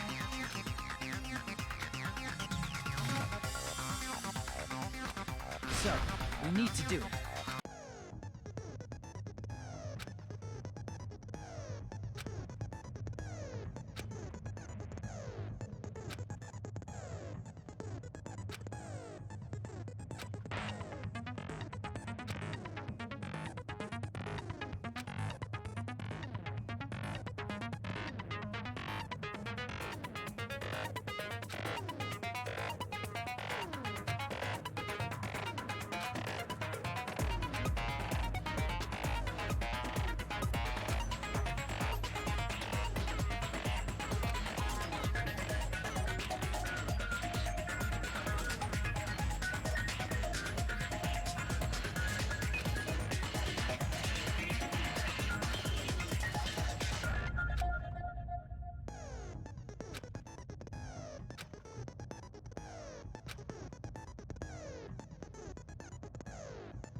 This is our end?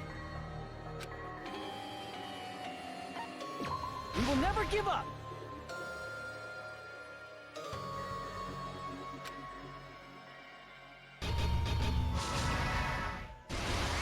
Okay, try again.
Here's everything that happened in this case.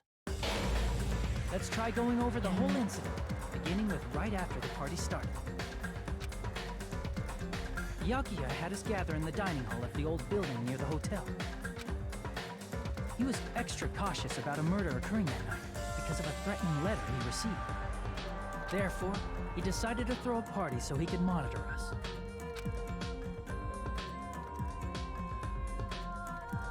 Though one person didn't come, the rest of us assembled at the dining hall, and the party was underway.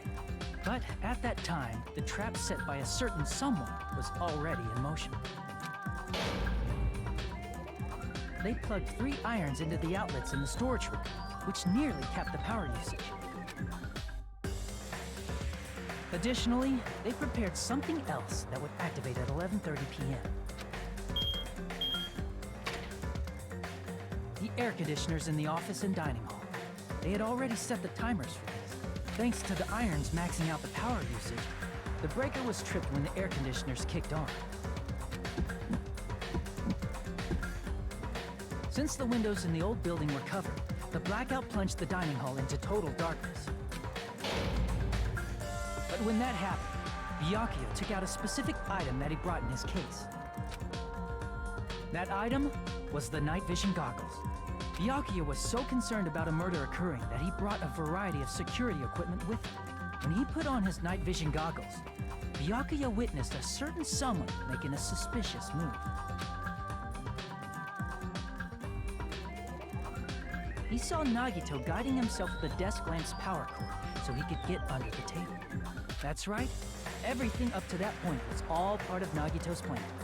The murder warning to Byakuya, the source of the blackout, it was all Nagito. While the blackout was happening, someone else, the real killer, began making their move in the kitchen. The killer probably already knew about Nagito's plan, so they knew a blackout was coming. That's why the killer prepared all the items they would need to commit their crime in the dark beforehand. They needed a light source, which was provided by the portable stove in the kitchen. They needed a weapon, too. This had also been hidden in the kitchen beforehand. The long iron skewer used in the churrasco dish. The killer hid that inside that meat with the bone in it. With the weapon and portable stove in hand, the killer stepped out into the hallway. First, they closed the fire door in the hallway so their light source wouldn't peek toward the dining hall. Then, guided by the light, the killer headed toward the storage room and grabbed a specific item. That's right, a tablecloth to block the blood splatter. With this, the killer finished their preparations and snuck under the floorboards through the secret passage. They probably turned off the portable cooking stove at that point, or left it near the entrance of the door.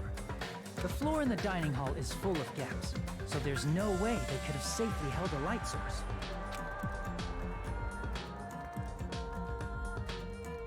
But thanks to the glowing mark they painted earlier, the killer was able to get beneath the table.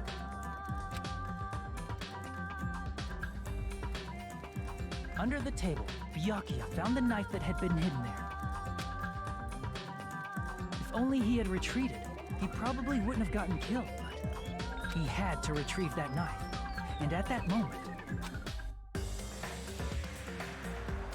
the killer lurking beneath the floorboard stabbed straight up with the iron skewer. The killer had been waiting in the dark for the moment when the glowing paint began to move. After they murdered Byakuya, the killer purposefully shouted from beneath the floorboards to make it seem like they were still in the dining hall. Afterward, they came out from underneath the floorboards and rushed back to the kitchen. And then, after hiding the murder weapon in the kitchen, they rejoined the group as if nothing had happened. There's only one person who would have been able to commit this crime, especially if that person is someone who'd think of an unexpected way to hide a weapon inside food.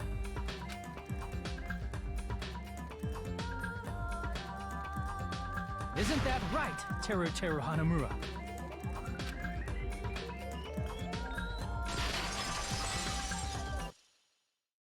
That's what happened. How about it? Did I get anything wrong? This is a mistake. A mistake, I tell you. I would never kill anyone. Would never. It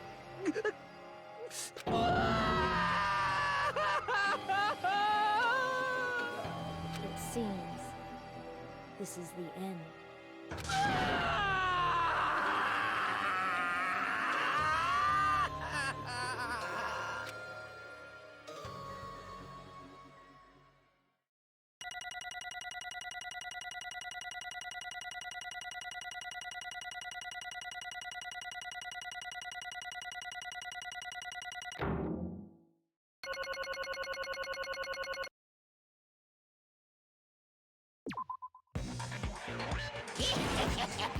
It looks like your argument has come to a close.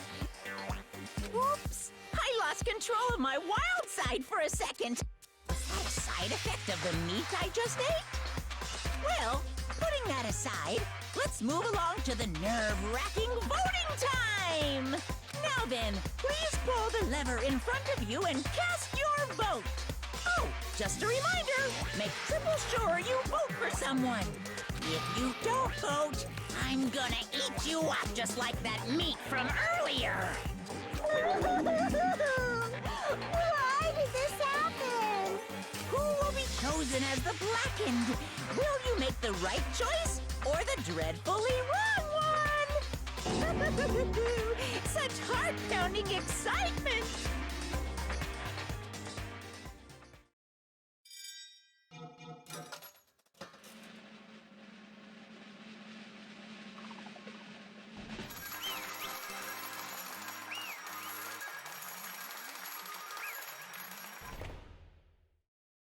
Oh, I thank you.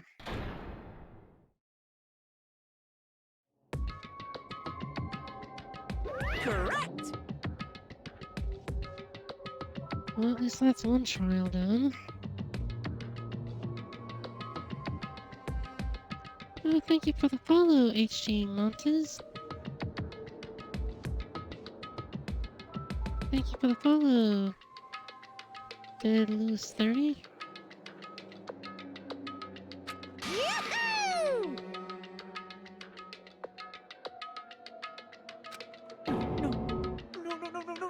No. You.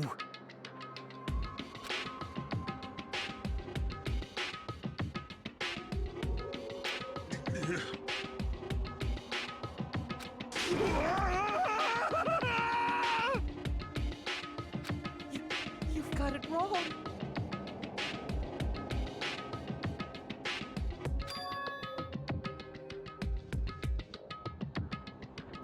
Hey!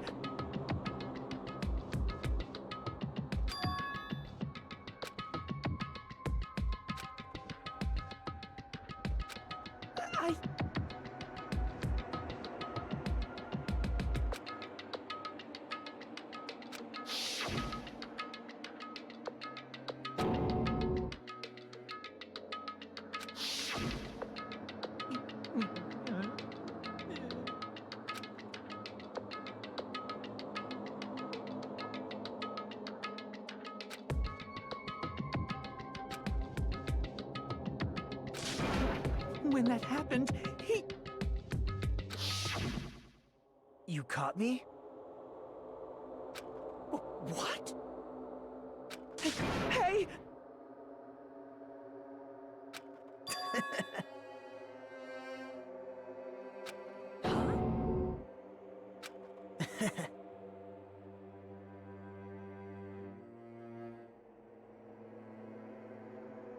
You should have mentioned that before the party started.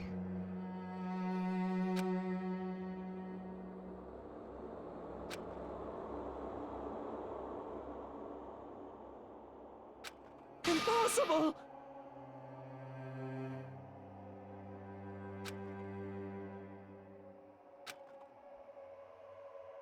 Well...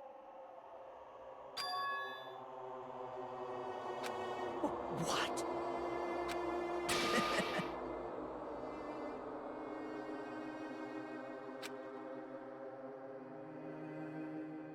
Amazing!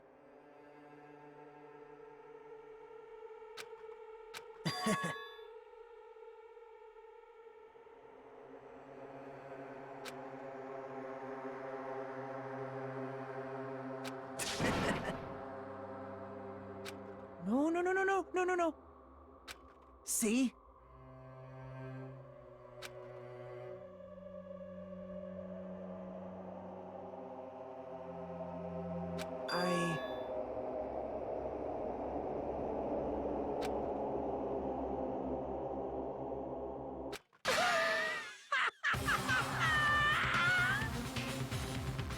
You're kidding, right? Man.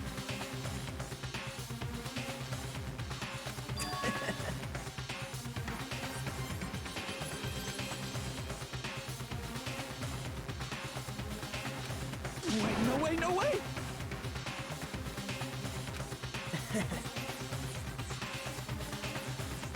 Hey.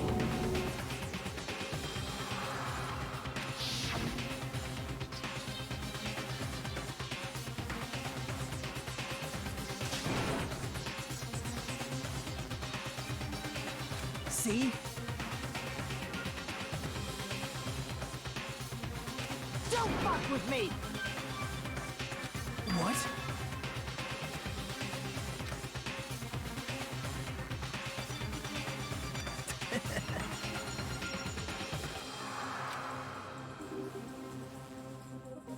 Amazing!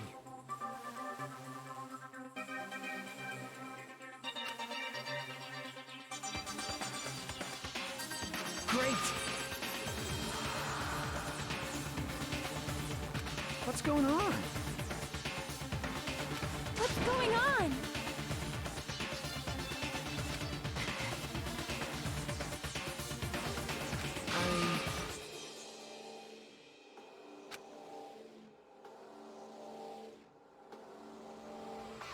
What's wrong? So...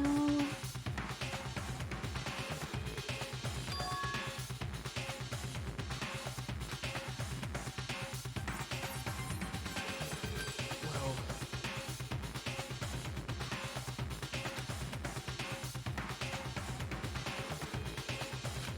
What? You're right.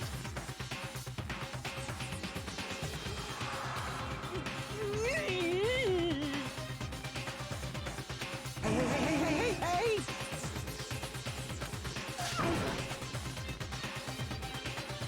However...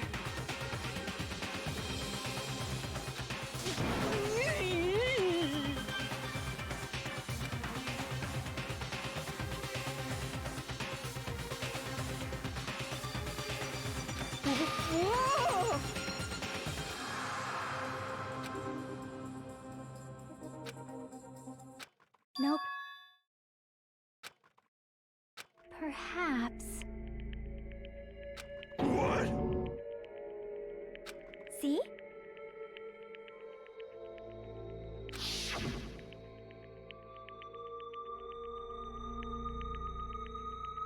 I will guide you all.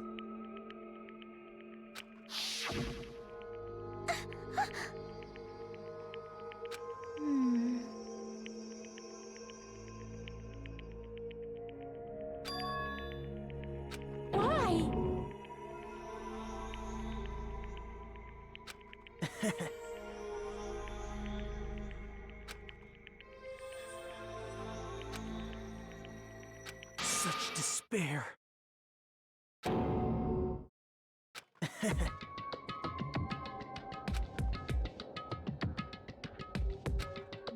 way. Someone like me.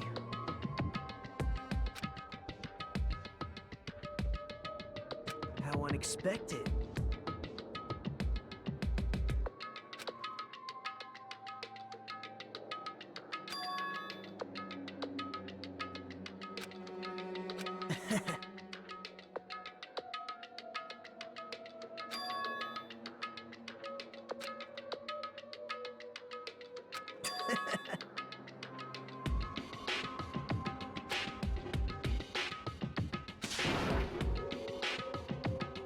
Well,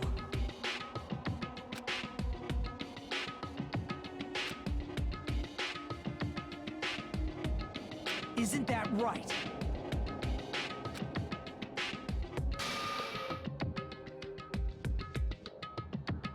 Right?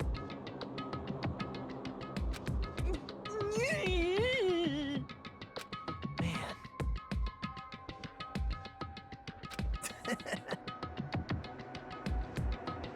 Great!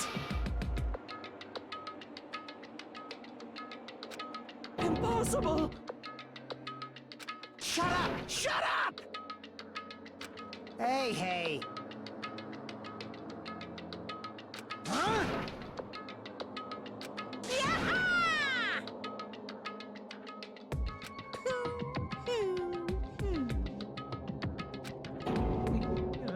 What's the matter?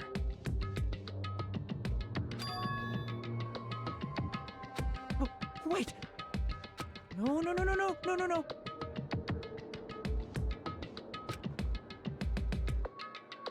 Hey!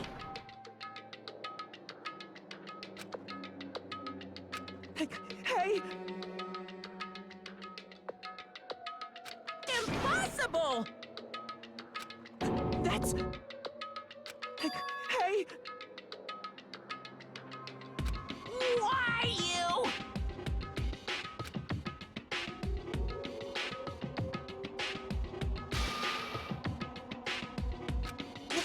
Wrong! Hmm. Whew.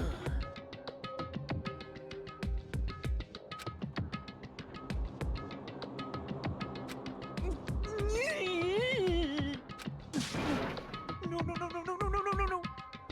That is... Why? Answer me.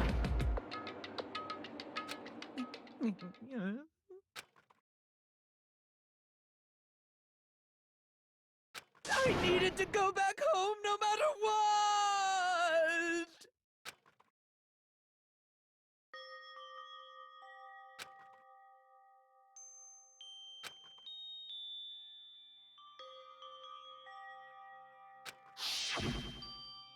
Okay, I'm going now.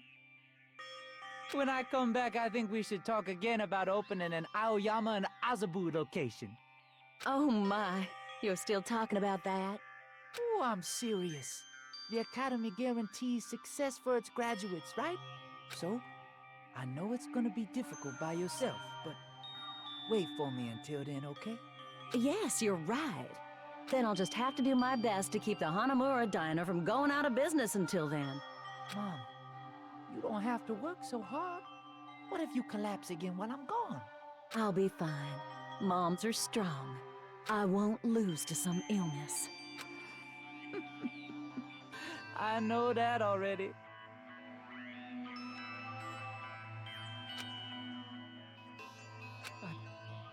I know that already.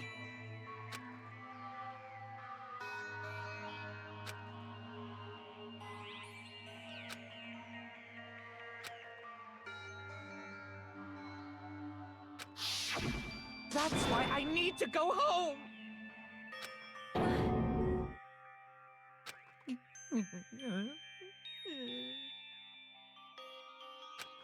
Hey!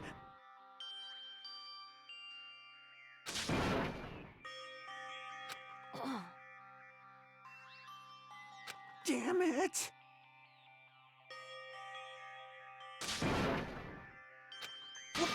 Wrong!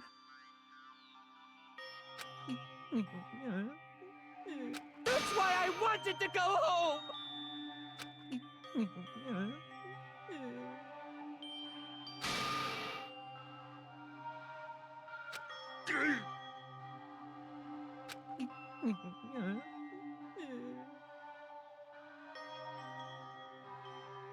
He's really in a tough spot.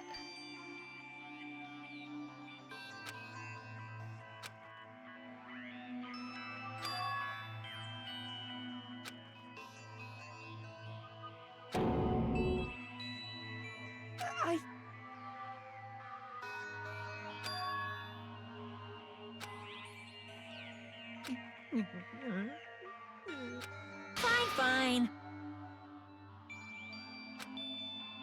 I'm sorry.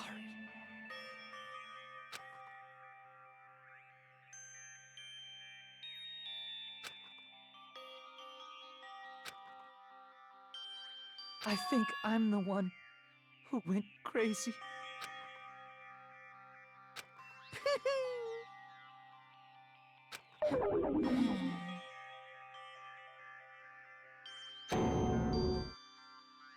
So... Yoo-hoo! You can't! Jeez, get out of my way! Ah! Well now. Wait! Now then, I've prepared a very special punishment! Hey! Please! Let's give it everything we've got! It's punishment time! Lies! I won't believe this! Mama!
Extreme!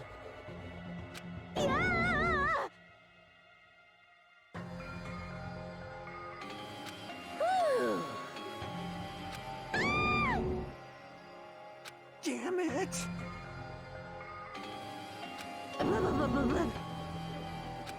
How cruel.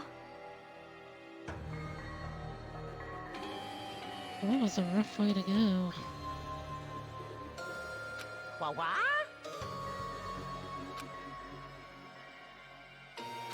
No. What are you saying? Nice! Hmm?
Then... Stupid! Such despair. You. Crap! Nope.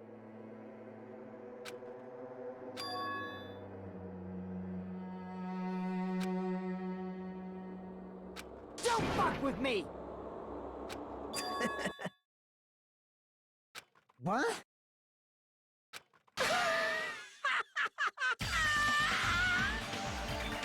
Someone like me?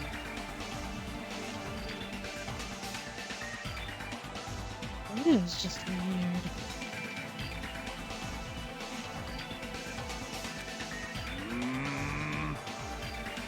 Hey.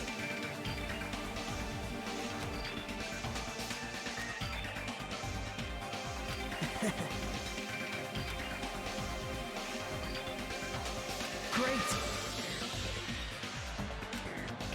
Fiend.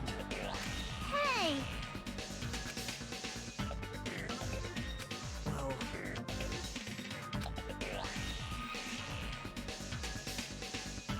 This is exciting! Pissed me off. What?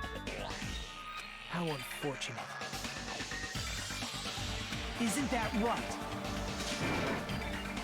Hey.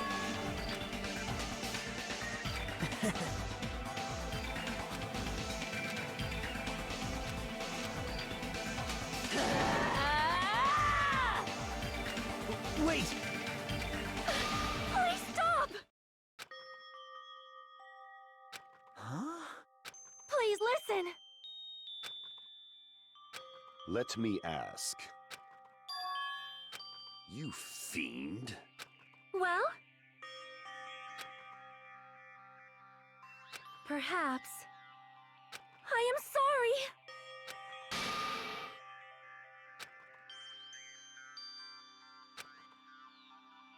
Yes. Like... Jeez. Well? Right? But... I'm gonna do it! Fine.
Is someone watching me?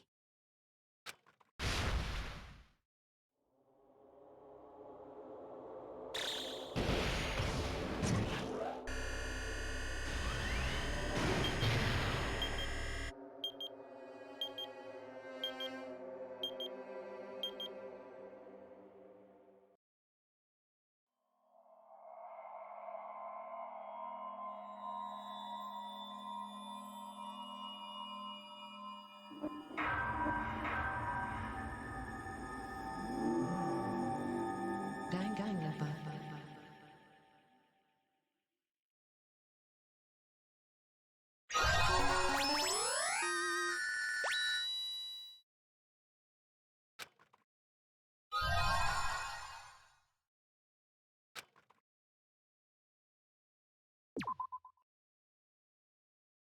For a long time, humans have been taught that if you try hard enough, you can accomplish anything, even if we weren't told this directly.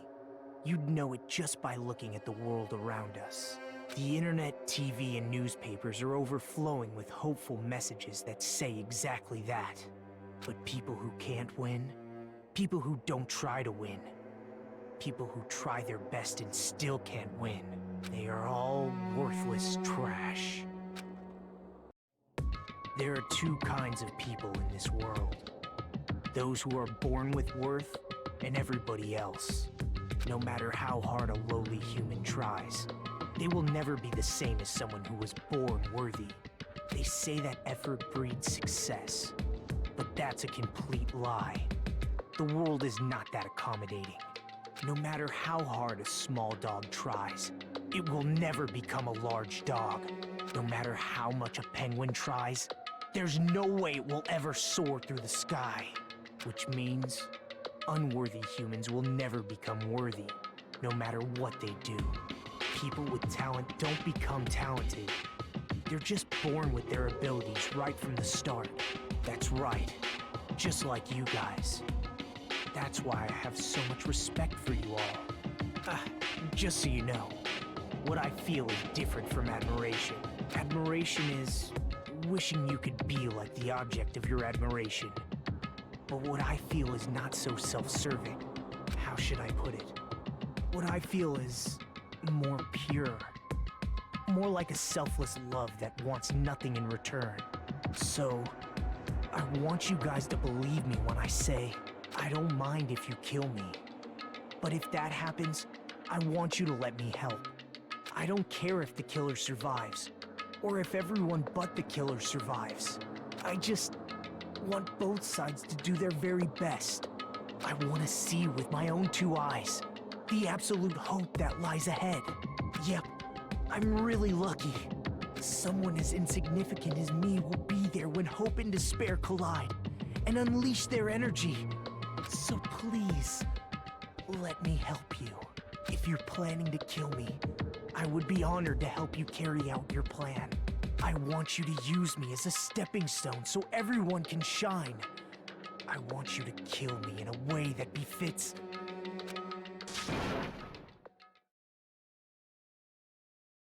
Finally, someone says it.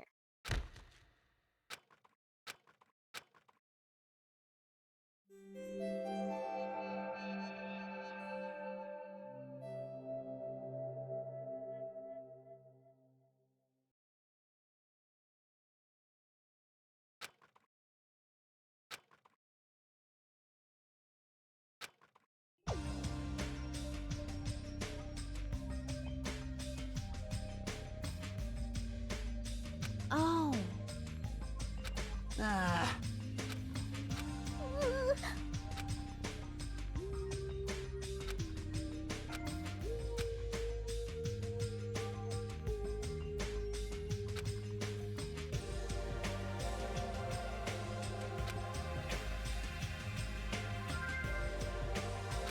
Huh?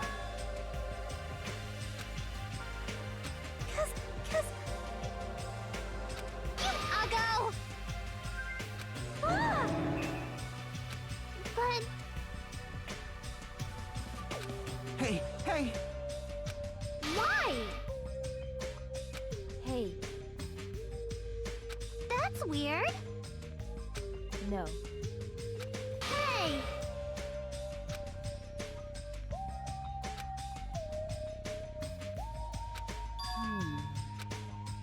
Jeez! It's not like that. It smells... Huh? It can't be.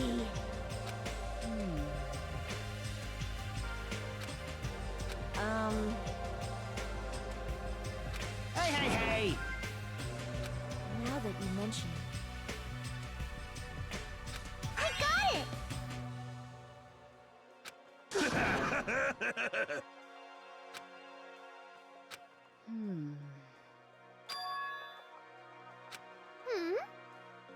Whoa! What did you do to me?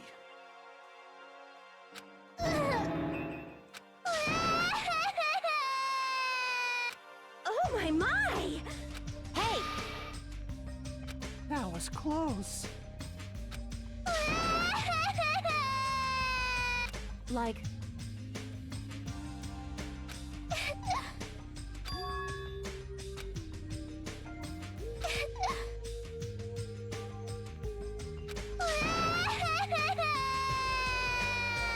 Hey.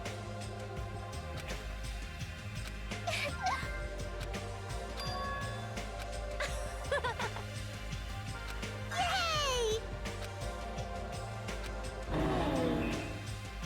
It appears you cannot escape.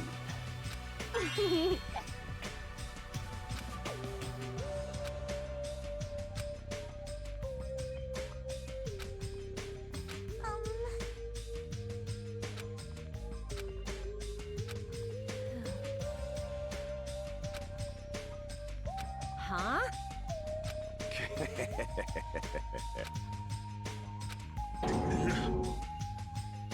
I have no idea! That's right!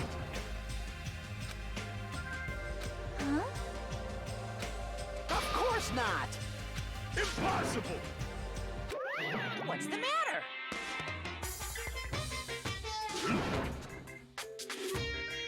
Hmm?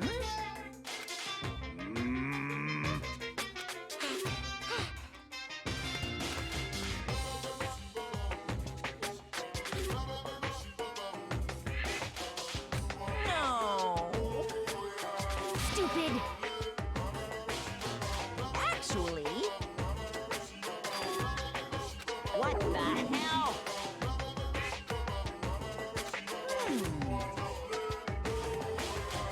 Let me tell you this.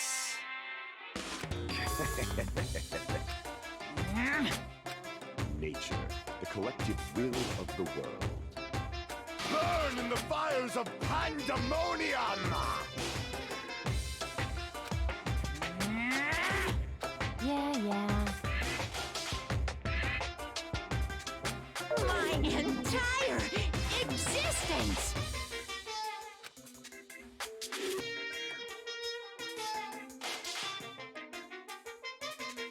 Okay.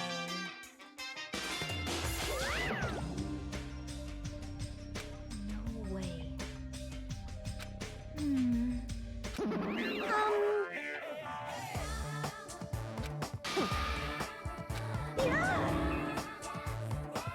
Hey.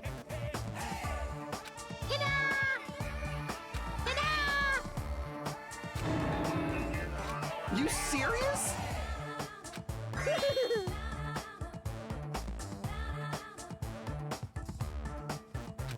Hey.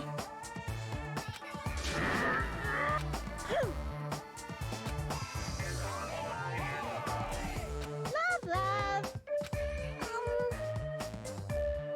Jeez. Huh? Why, you...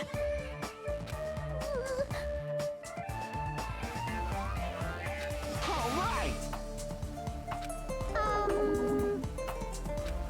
Now then, let us begin! All right!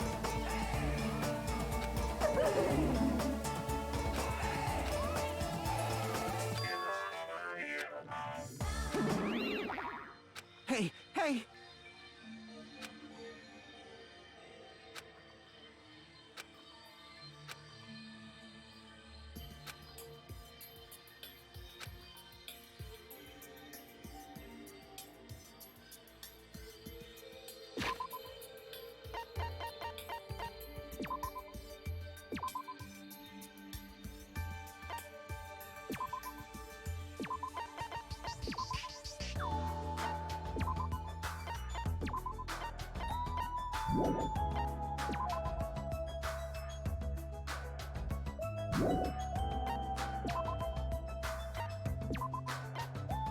Danganrompa.